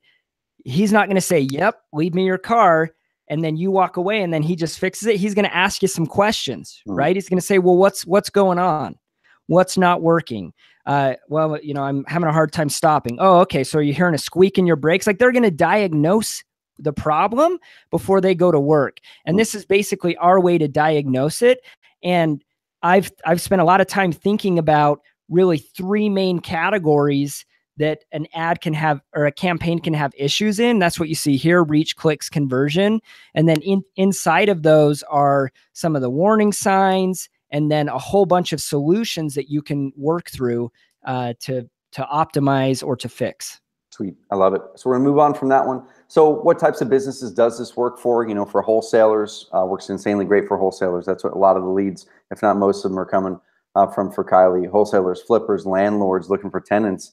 I use Facebook ads sometimes for my properties, for my Airbnbs even. Rent to own, land and note investors, real estate agents, works insanely well, and more. So what you're going to get with this offer today, the Facebook Leads Masterclass Advanced Edition, is the Facebook Leads Masterclass Advanced Edition. And conservatively, the value of that is $1,500 because it's all these processes that Kylie has taken, you know, years to build, and well over $1 million in ad spend to come up with these processes. It's baked into this thing that you just get injected into your business. Kylie's lookbook and ad swipe file, at least $500 of value. Access to Kylie's internal master ad file as well. 3-step ad audibles optimization framework. And we're not going to leave you hanging. Because like I said, you're going to be able to launch ads, but then when you have questions about your list, about your targeting, about your ads, about the campaign stuff, who do you turn to? Well, we're going to be giving you 6 weeks of ad critique and over-the-shoulder live group calls with Kylie in this offer as well. And Kylie, like we said, charges between $500 and $1,000 an hour, depending on if it's an existing client or someone from the outside. And these are going to be calls that are going to be really robust, Q&A type calls. You'll be able to submit your ads and be able to critique them, look at certain things. And we just want to really have this be the time we can just optimize things while we go through and do this group test with you guys. All right. So what else do you really need to be successful with Facebook? We always want to make sure that we're not leaving you hanging, because we never want to sell anything that just doesn't solve that stuff for you. So if you're not a current Investor Carrot member, we're also going to give you 1 month free of the Advanced Marketer Suite. So if you're not an existing Carrot member, this is going to buy you a month as well in the membership at the Advanced Marketer level. So you can use our campaign tracking tool to track those leads over from Facebook, and you can use the different tools and it'll help you. After that, if you choose that you want to stay on as a member of Carrot, then you can. You can stay on at that Advanced Marketer membership. You can downgrade or cancel if you want to. So that's if you're a new member. If you're an existing member, we're going to actually be giving you guys 10% off of this offer today, just automatically when you go buy it, just as a thank you, of course, for being one of our members. So you'll be able to drive leads for sellers. You'll be able to drive leads for buyers, tenants if you want to, seller finance, all those types of leads. We focus in this course specifically on sellers and buyers, but you can take the same thought processes and move them over to land if that's something you want to do. And with your Advanced Marketer membership, you can be able to track the effectiveness of your ads. Built inside of Carrot, if you guys use it, awesome. If you don't, you should, is our lead source tracker. So right here, this is a screenshot from one of our clients we took right before this call that is crushing it with a model, with this model for Facebook. And you got an ad 3 hours ago and 5 hours ago, or a lead 3 hours ago, 5 hours ago, 8 hours ago, all from Facebook. And we want to make sure that when you guys are getting your leads, you know where they came from, so then you can make sure that you're effectively spending your money well with your marketing. And then you've got your campaign tracking link tool, which you can use too. So if you have different ad sets, you go in and create a different campaign tracking link in those ad sets inside of Carrot, and we'll tell you how many people clicked and the leads that came through them, so you can tell which ad sets are actually effective for you too. So that helps make sure you're not wasting money. I heard a quote, I've heard it many times, that someone said like 100 years ago, that 50% of my marketing doesn't work. I just don't know which 50%. And tracking things well helps to make sure that you guys don't do that. So if you're an existing Carrot customer, go to oncarrot.com/10, oncarrot.com/10. You're going to be able to go to the order page. You're going to be able to get 10% off of this right away. And like I said, we'll be able to then bring you over to this membership, the Advanced Edition. You're going to get access to everything we just showed there for you. Okay, so you're going to get 10% off the Facebook Leads Masterclass if you're an existing customer, or your first month free if you are not an existing Carrot customer. You're going to get Kylie's lookbook and ad swipes. You're going to get his internal master ad file, the 3-step audible optimization process, 6 weeks of group coaching calls with Kylie. Are going to be amazing. And just a quick question for you. You know, one thing that we talked about in section number 2 is that big leaky bucket, that weak spot. And I find so many investors that are kind of one-trick ponies. They just cold call, or they just do direct mail, or they just do pay-per-click, or just do SEO, or they might do a couple of them. but every single one of your prospects, or at least probably 80% of them, are going to Facebook sometime that week. And most of them are going to Facebook every single day. And so if you're losing leads and deals because you're not following them where they're already at, would it be worth it for you if you just regained one extra deal like that client that Kylie mentioned that came back to him 6 months later and said, hey, we closed that deal after 6 months? They wouldn't have closed it if they didn't have that in place. Would it be worth it for you if you just did that, just saved some deals from your current marketing, save that 10K, save that 20K? And if you were able to cancel certain other things, if you're able to cancel the Facebook ads management from this other person because it was all kind of just hidden. You didn't know what the magical sauce behind good Facebook ads was. So you're paying this person over here $300, $500, $2,000, $1,500 a month, whatever it is. This right here, if you want to do the work yourself, could be a great route for you to get rid of whatever monthly costs there if you're willing to put in the work and time. Now, a lot of people don't have the time and they don't want to learn this stuff. So then they can go take this training, they can give it to someone who wants to do that, or they can hire someone like Kylie. And it could really save you lots of money from trial and error, trying to figure out what ads work, what pictures work, what audiences are working best, and also just asking questions with Kylie. So what we're doing today is this right here. We do plan on keeping this going. This isn't something we're just going to do a one-time shot on it. We want to make sure we're continually investing in this for you guys to make it the best training for Facebook in the whole real estate industry, not just investors, but agents too. And so we're coming out of the gates with this trial group. And this is going to be something here in probably about 3, 4, 5 months. It is going to be $1,000 later. And that's not a marketing ploy. That's what we're doing because we're going to continue to add things to the training. We're going to continue to add value to the training. And we're also going to be doing some other things that are just going to bring that value up there. But you guys are going to get all that for $5.99 today. But once again, if you're an existing Carrot customer, you're going to get 10% off of that right away on the order form. If you go to oncarrot.com/10, you'll be able to do that. Anyone who is not a Carrot customer yet, go to oncarrot.com/special and you can grab this. Now, what we're going to be doing is this particular offer will end Sunday night. We're trying to close it up, get that first group of people through so then we can start the 6 weeks of live coaching with you guys. And there's some other kind of tricks up our sleeve that we're likely going to be rolling out too to add more value for you guys and just really help you. At the end of the day, I never want to take anyone's investment, anyone's money if I'm not fully confident we can help you earn more than what you just invested with us back. And that's our commitment. We want to make sure that you guys don't come in with this and looking at it as an expense. You look at it as going, okay, that $5.99 is such a no-brainer, so I'm going to save all of this time, dozens of hours for me having to learn this, and I can plug in with the guy who has the best Facebook lead track record in the entire industry. Just go to oncarrot.com/special. As always, we do have a guarantee, so 30-day guarantee for you. After you sign up today, if you don't like it, just let us know within 30 days and we'll get your money back. We always want to make sure that you're enjoying it and succeeding. And is it worth investing a few minutes of your time and/or over the next 6 weeks of diving into Kylie's systems, diving in and tapping into their knowledge base, diving in and asking those questions and getting your ads critiqued and having them look at your account? And just that one investment there, it could be coaching call number 3, where you have your ads critiqued, or you see this tweak from someone else's campaign, or you ask this question, and that alone could change the game and get that deal for you.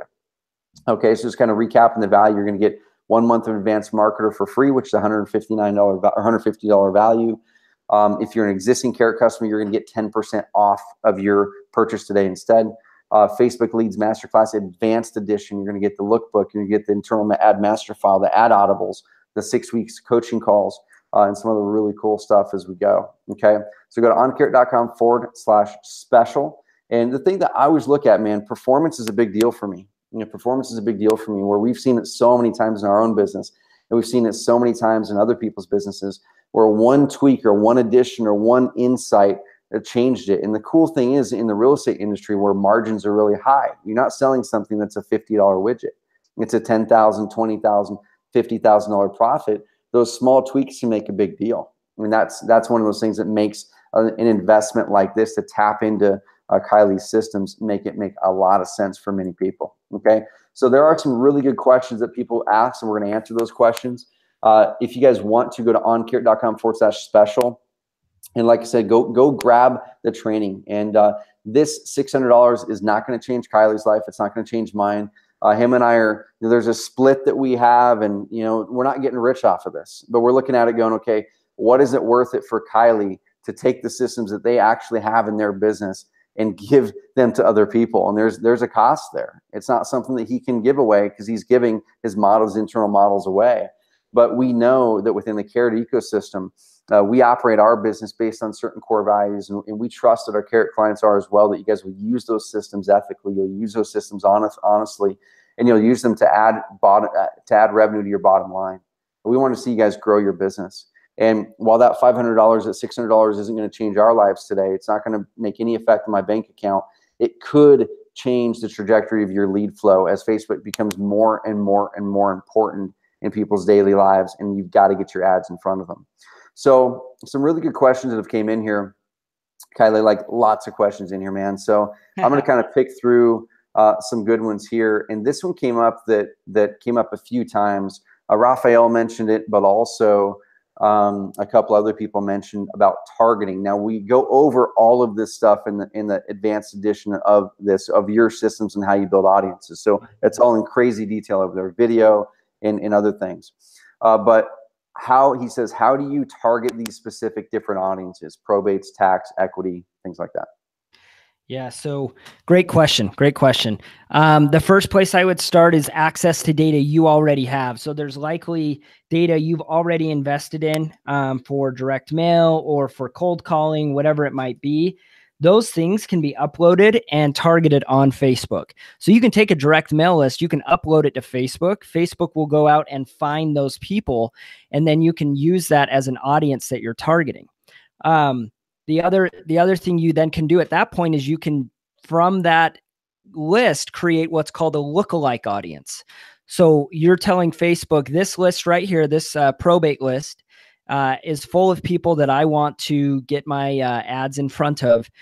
Go and analyze everything you know about them, and then create a new audience of people that share similar characteristics, behaviors, demographics, etc. And now you have your direct audience and you have a lookalike audience. We cover both of those in the course, and it's something we use on a regular basis. So when we were talking through some of those slides earlier, you saw that LAL, that's a lookalike audience. So that's a great place to start, is with data that you already have access to. Or you could take deals that you've previously closed and make a list from those people, and then just create, obviously you probably don't want to target ads at those people, but you could create a lookalike audience from those people. That would be a place you could start as well. Cool. So that's kind of a mindset shift, right? Because a lot of people are always looking at the interest-based stuff, and that's usually what's taught on the Facebook side of things is going and targeting the interest-based things. But like Kylie's saying, man, find these other places where you can have access and get access to your best prospects and bring them in there. Really good questions. Let's see. There was another couple questions. says I know my head is spinning, like all this stuff, all these things to implement, right? And that's the thing. It's like there's always options in business. There's always things that you can do. No one has to do these things. And this is something that just in my business, I could not justify with Carrot or with any of our top end clients, you not having retargeting going on Facebook, at least retargeting. But then like Kylie's saying, if you're wanting to go actual prospecting with your lists or with other types of things, that's such an amazing source of leads that just most people aren't tapping into as well as they should be. So here's a great question here. Okay, cool. David says, how can I find information about video post that I mentioned earlier? So that's a feature we have, David. What I'll do is I'll send you the link to it. But if you go to our website and go to the help section, go to help.oncarrot.com, type video post in that box, and it's going to show you the tutorial on how to use video post. And what video post is like I said, it basically, here's an example of it. So buying farmland in Roseburg, Oregon as an example. It's very niched down, but high value content. This is ranked #1 in Google over LandWatch, Land Farm, all those right there. And this is actually a video post. So the person filmed a 3.5-minute video. This could be a great video that could also be uploaded to YouTube in an ad based off of Kylie's methods. But then you upload it to Carrot. You just literally throw the YouTube URL in there. We import everything over. You click a button, and we turn it into an article. We send the video off to a service, we get it transcribed, we yank it back, we make an article just like this, and then you can post that. So that's what video post is. It makes turning videos into content better. So even if you make some ads for Facebook, turn them into a piece of content on your website too. Good question. Awesome. Cool. Let's see. A bunch of people are saying, man, I definitely, great stuff. Thank you, Kylie. A bunch of people are saying that. Yes, I definitely want his systems and processes. I love it. Brian, dude, this means a lot, man. Brian says, I love your model, dude. You guys are always adding value. P.S. You guys were broken down in Sedona the same weekend. I was flying overhead in a helicopter tour up there. That's awesome. I love it. He's probably one of the ones we tried to flag down, you know? Yeah, that's right. That's right, man. And there's a few people asking, you know, if you guys have our previous version of the Facebook course, like I said, the one that we created a year or two ago, you're asking what's the scenario there. So when you invest in the advanced edition with all of Kylie's processes and systems, what's it look like? So because of that, because we knew a lot of people would be buying that, we discounted things down with this test group from $997 down to $599 right away. Okay, so this is something, this isn't hocus pocus kind of sales stuff. We are going to be rolling out $1,000 price point. Here's we go. And if you look at, there's courses like Grant Wise. I'm not sure if you guys have heard of Grant Wise. Grant Wise is going into the real estate investor space too, but also the agent space. Kylie's got far more track record and experience in the investor space than anyone in the world that I know. And Grant's training, shoot, what is it? It's like it's $1,500 a month or something like that. I think it's coaching. And then his course is well over $1,000. Maxwell Finn, another great Facebook course. I've even bought this one. It's well over $1,000 for the course, but it's not niched down to real estate. And anytime you can get training specific to the business you're in, it's just so high value. So you're getting access to all of Kylie's systems for a fraction of what they're worth and a fraction of what you can get training to this level of anywhere else in the industry. There's other Facebook courses out there that are really light. They'll show you, hey, here's a couple ads you can do. Here's a campaign. Here's one type of audience targeting. This is the whole meal deal. Everything that you can do, everything that Kylie does in his business. And then you're also, if you're an existing Carrot customer, not only are you going to get the discount from $997 down to $599, you're also going to get the extra 10% off when you go here to oncarrot.com/special. Right here, oncarrot.com/special. And then head over there, and then there's going to be a button right down here that says already a Carrot member. Okay, if you're not already a Carrot member, let's go ahead and check it out. You're going to be able to go down here, put in your information, place order. And then if you are a Carrot member, you're going to go ahead and click this button, and it's going to take you to a page. You got to be logged into your Carrot account, and it's going to discount it down from $599. So that saves you money right away. So you're saving about $400 and something versus what we're going to be selling this here in a while. And you guys will be the first group going through, which is going to be amazing. And you get so much access during those coaching calls to Kylie into the processes. Really good question here. Barry says, when Congress shuts down Facebook, do we get a refund?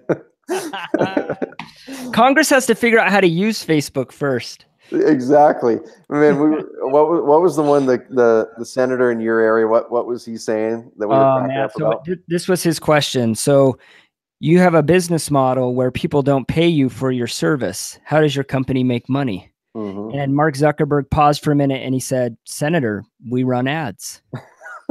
And that was it. That's all he said. He's like, do I have to explain this? Ads, how ads work. So go for it. Trevor, let me just add something to that, because I think that question's probably half joke, half like what's going to happen with Facebook. Mm-hmm. I've been active on Facebook from an ads perspective or from an advertising perspective since before 2010. So 2007 is when I created my account, and I've been active in the space ever since. And I have lived through some big changes on Facebook. So to be sure, there are changes going on. I've already seen some, like, for example, they're cutting their ties with a lot of their third-party data providers, which means that interest targeting that a lot of people like to use, it's going to get severely limited. We don't know quite to what extent, or at least I haven't read every single thing that's going away.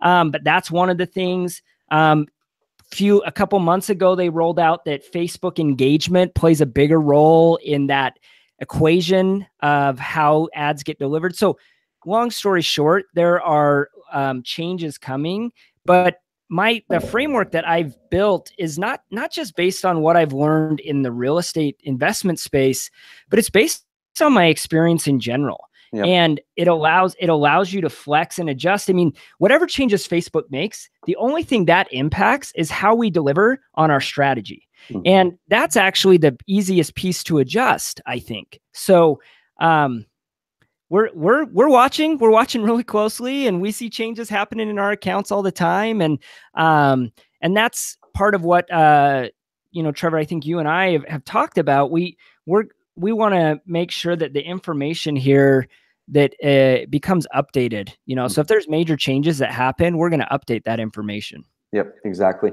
And there's some people asking some other questions here. So I want to give you guys a little bit of guidance on how it's going to go down. So we've been hustling this week, getting Kylie's processes and getting them doctored up. And I'm saying doctored up in a good way, as in they have these amazing spreadsheets and things. We're going, okay, how do we make them amazingly the most useful we can to anyone? And so we've been working on that this week, last week, and we're going to be working on it probably this weekend and Monday and Tuesday. And what our plan is Kylie, did we set a specific day? I forgot, for next week when we're going to roll out the first version of this new members area with the first version of the Masterclass for everyone? Was it Tuesday or Wednesday?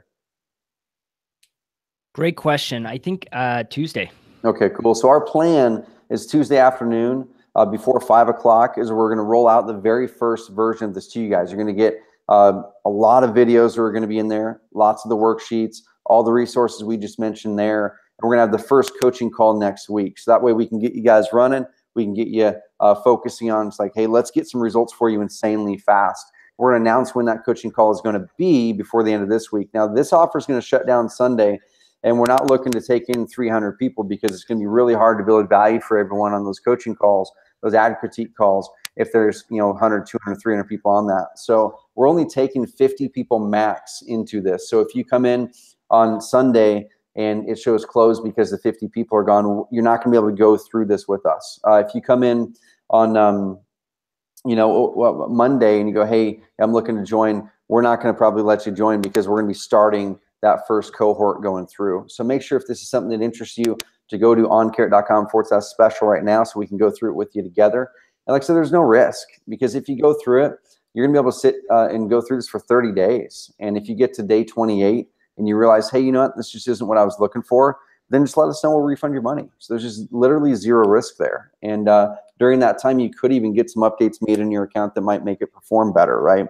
But I mean, you will, you won't, could, you will. So go to oncarrot.com/special. Some really good questions here. Let's see. Is there special for new members? So if you are not an Investor Carrot member right now, if you're not a Carrot member right now, you go to oncarrot.com/special.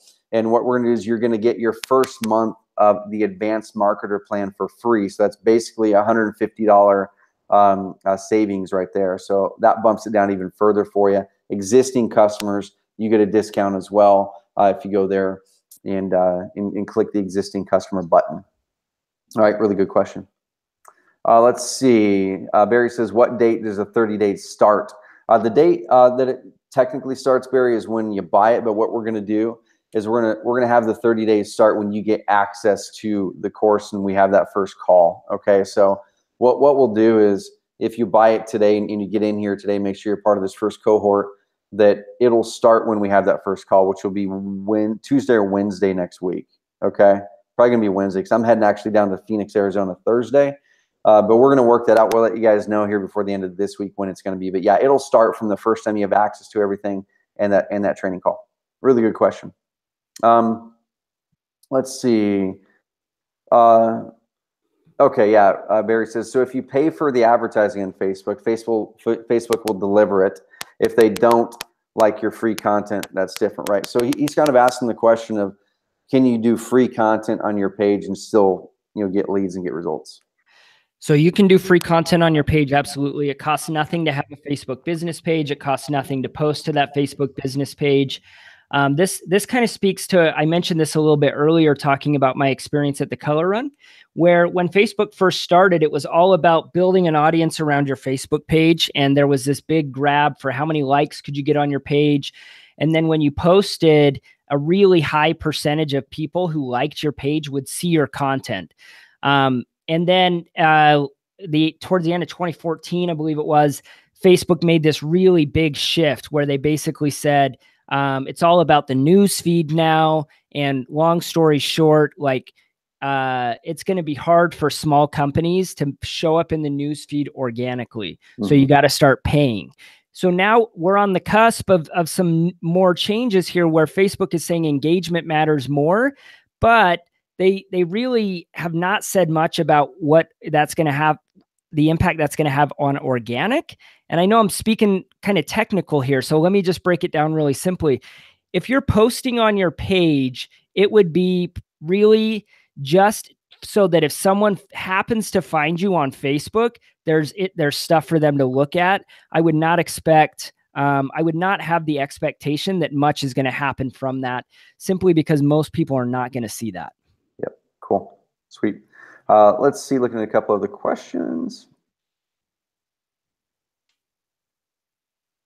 Andres says, am I getting this course delivery so I can go through it and start applying to my current split test that I'm running?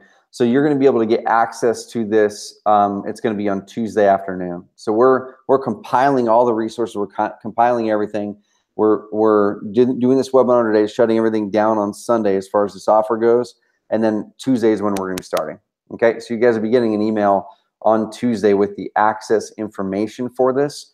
Between now and then, we want to make sure that you guys are doing certain things. We are going to give you some homework. We want to make sure that you guys have your retargeting pixel on your website.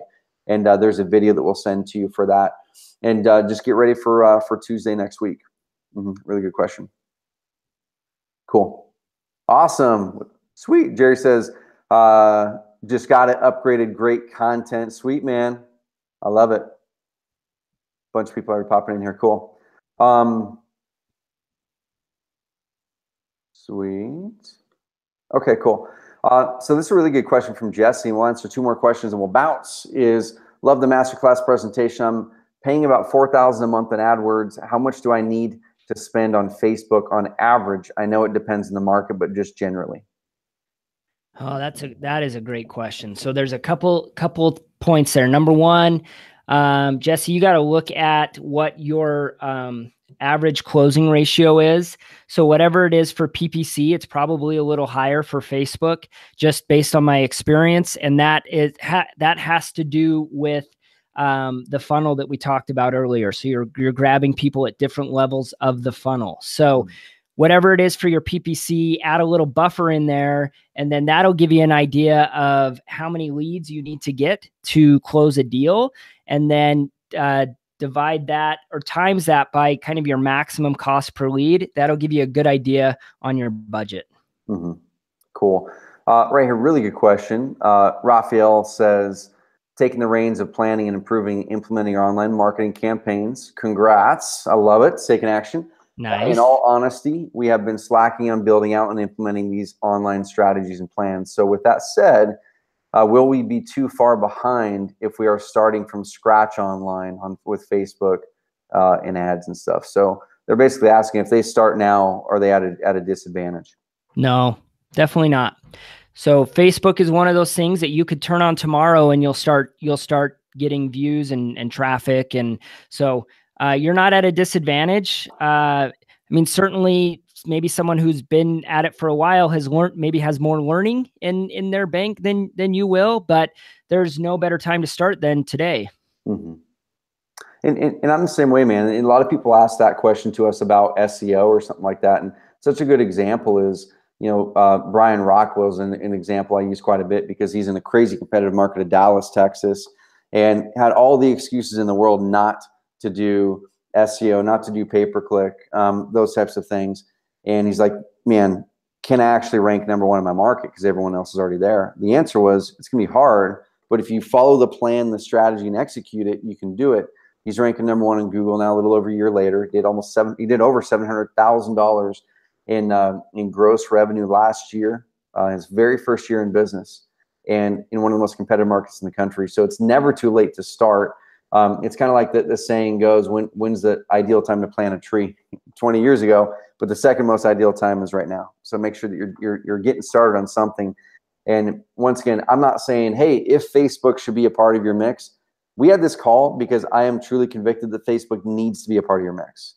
Now, the level of which on how you execute Facebook, that's where you need to decide what's right for your business. But everyone in this call needs to be executing Facebook correctly in your business right now. Otherwise, you're likely having some things slip through your fingers, especially if you're doing other marketing, especially if you're doing Google pay-per-click. Jesse, you mentioned that before. If you're doing 4K a month in Google pay-per-click, you need to be doing Facebook marketing effectively. You just need to be 100%. Yeah, what's awesome, Jesse, is you'll probably see that your PPC improves as you implement Facebook, because they complement each other so well. And those are things you guys are going to get access to, that type of stuff each and every week for 6 weeks with this training and the in-depth training in his systems. Is you're going to be able to check out, okay, if I'm doing pay-per-click and direct mail and those types of things, how is Facebook and how can I use Facebook to really amplify what I'm already doing? And that's kind of one of those things where an investment like this is free for those of you who are already doing paid traffic or already doing direct mail somewhere, because you are likely going to recapture leads and deals over the course of time. They're going to pay for the course, many, many times over, just because now, like we talked before, you're able to guide people through a storyline that's going to really help them build trust with you, going to help them go down that path with you. And in a market like right now, where people are saying, hey, it's really competitive, I don't know if I should do this. The reason you need to be on Facebook is because it's competitive. It's one of the ways that you need to stand out to your market right there in Facebook. All right. So that's why we're pumped to bring you the best. We're pumped to partner with Kylie on this and just really get people in that process and that system plugged in with the guy that knows more about this than anyone that I know and has the credentials that are far better than anyone that I've ever seen in this market. It's a really, really exciting opportunity. Let's see here. Okay, so this is a really good question. So hopefully I'm saying her name right. Agassi says, want to ask how much would cost setting up and running lead generation campaigns. So same kind of thing. I'll give my quick piece on it, but there's so many variables there. But a question I do have, Kylie, is this. Is there a minimum that if someone's like, hey, I just really don't have much of a budget, is there a minimum that you would suggest people put in to be able to start to get results? Or is that completely the wrong question to ask and it's all based off of market? Yeah, that's a hard question to answer, Trevor. There's a lot of variables that go into that. Probably the most important variable is how much it costs to get a lead. And if your budget is lower than what it costs to get a lead, the Facebook formula is going to kind of freak out. It's going to kind of wig out. So like, I mean, yeah, probably like $25 is too low. But and it depends on how long you're going to run it. So if you're going to run it for a month, I typically say that a minimum for a single audience for a month is $250. That's internally like a guideline. Now there's some nuance there that we'll look at, but that's kind of our guideline or our baseline of where we start at a minimum for a single audience. Okay, cool. And then Barry's asking, he's saying, he's just kind of clarifying, is, Facebook ads, are they for personal pages or business pages? And Facebook ads, I mean, Facebook only lets you run ads on a business page, correct? Yes. Okay, cool. Correct. Yes. So Barry, you've got to have a business page. In the training, we do show you how to set up those pages effectively. So we're not just saying, hey, here's how to do ads and the strategy there. Kylie lays out everything that they do with their client and says, here's how your business page should look and set up, and here's the things you should have. That's all in there. So no matter what level you are, if you're an advanced investor or agent and you're looking to up level this and get some coaching directly from Kylie for a period of time and get his processes and systems, this is going to help you. It's going to be a no-brainer. If you're a newer person and has never ran Facebook ads, but you're willing to learn, you're willing to put in the focus and work, or you're willing to give that training to someone who is on your team, then this is great for you as well, because we start at the foundations and work our way up to advanced. This training was really developed, Trevor, based off of the process I follow when I bring someone onto my team. So I have people on my team that came in with zero Facebook ad knowledge. And so we took them through step by step, everything they need to know. And then we tried to modulize, if that's a word, the training as well for people who maybe know a little bit more and want to move on to things that they're more interested in. I love it. I love it. Let's see.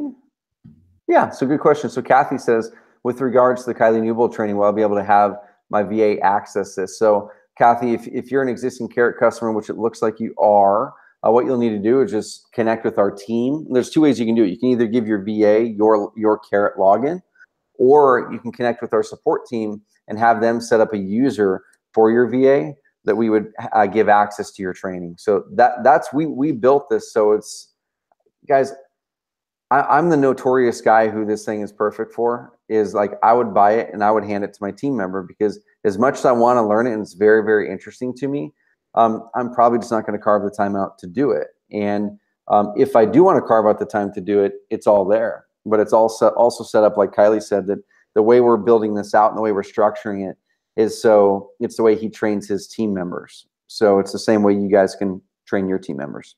Yep, really good question. Cool.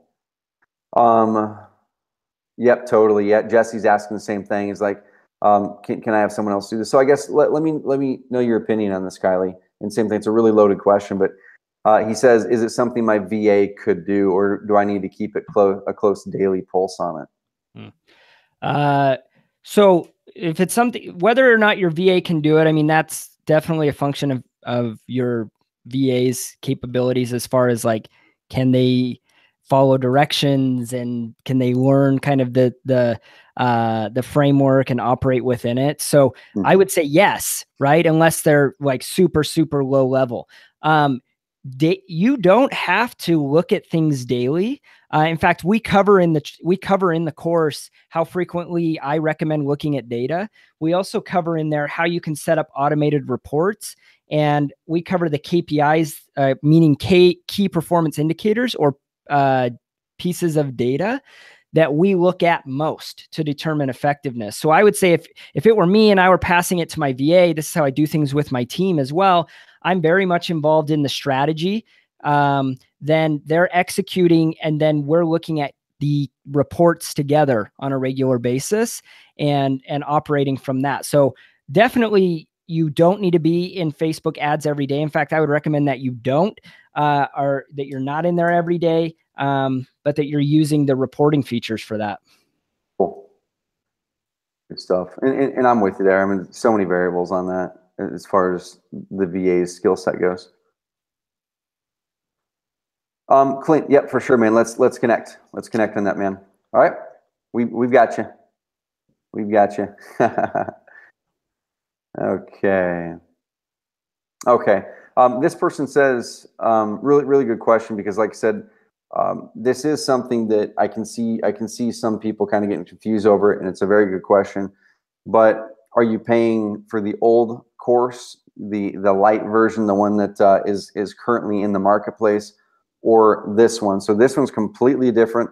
Every word, every video, everything is completely redone, and all Kylie's process, his team's process, his training, his stuff is all in this, and 6 weeks of coaching, group coaching calls with Kylie. So this is completely different than the $200 just Facebook course that's in there. And I mean, the value is just so amazing, because you're getting the group coaching calls for 6 weeks with Kylie. You're getting his processes, his systems, and everything in there. Just so amazing that you guys get access to this right here. For sure. Really good question. Okay. Okay. Yeah, really good question. So if you already have the other training course, awesome.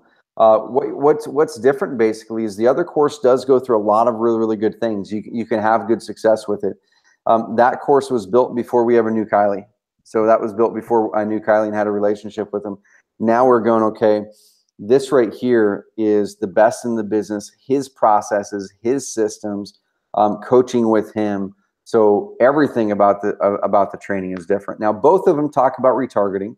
Both of them talk about, setting up a Facebook page, and both of them talk about this. This one is just Kylie's methodology with it. Okay, this is Kylie's methodology with it. And one thing that we're going to do too is just to really add more value to you guys. Anyone who does end up grabbing this training, grabbing this masterclass, advanced masterclass with Kylie before the end of the day today, because we always want to reward action takers, but anyone who does it before the end of the day today, we're going to tack on an extra 2 weeks of group coaching. So that's 8 full weeks of group coaching. Anyone who joins this by the end of the day today, that's midnight, we're going to tack on 2 extra weeks of group coaching for you. So for 8 full weeks, 2 full months of group coaching with Kylie. And gosh, that right there alone, just the group coaching. If you guys were to say, hey, I'm running Facebook ads, you're doing your own training, you're getting it from somewhere else. But if you wanted to hop on a call with Kylie every week for 2 months, it would be way more than $599. It would probably be close to $2,000 just to do that right there. So we love you guys. You guys are amazing. Love the feedback on here. It's so fun hopping on here and not only delivering a lot of really good value. We're just getting so much great feedback on that. That's kind of the way we run our business, is value first, and everything kind of comes back in the end. But also just so grateful for you, Kylie, for hopping on here and sharing your wisdom, and also opening up your business, because it's something that a lot of businesses wouldn't do what you're doing. They wouldn't take these tools and resources that you have, that you've been working really hard to build, and make them available for people. And also, dude, this is work. I mean, it's work. So I don't want people to think that this isn't work. We've been busting our butts big time on this, and the work is only beginning for Kylie and our team to really help make sure that we deliver and over deliver for you guys. Yeah. Awesome. I've loved being here, Trevor. Thanks for having me.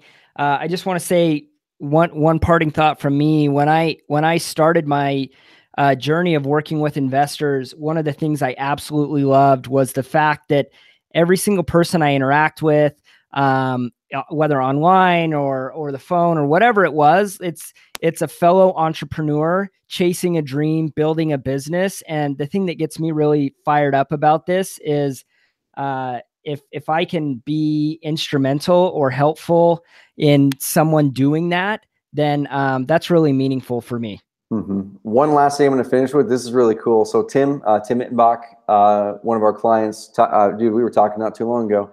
I mentioned the Carrot Camp at the very beginning. We had 8 people locked up. We were taking 10. Tim jumped on it, and he's actually going to be meeting us here at Carrot HQ in a little over a month. So that's going to be sweet, Tim, meeting up with you in person finally, and Kylie's going to be here. There's one official spot open on Carrot Camp left. Like I said, we're seeing if we can still move a couple things to move from our boardroom over to our big room in here, and that could possibly open up another 5.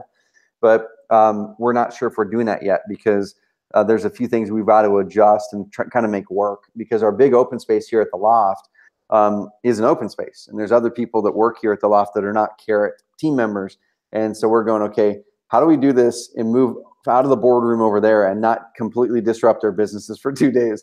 So that's what we're working on. But for sure, we have one spot left for Carrot Camp.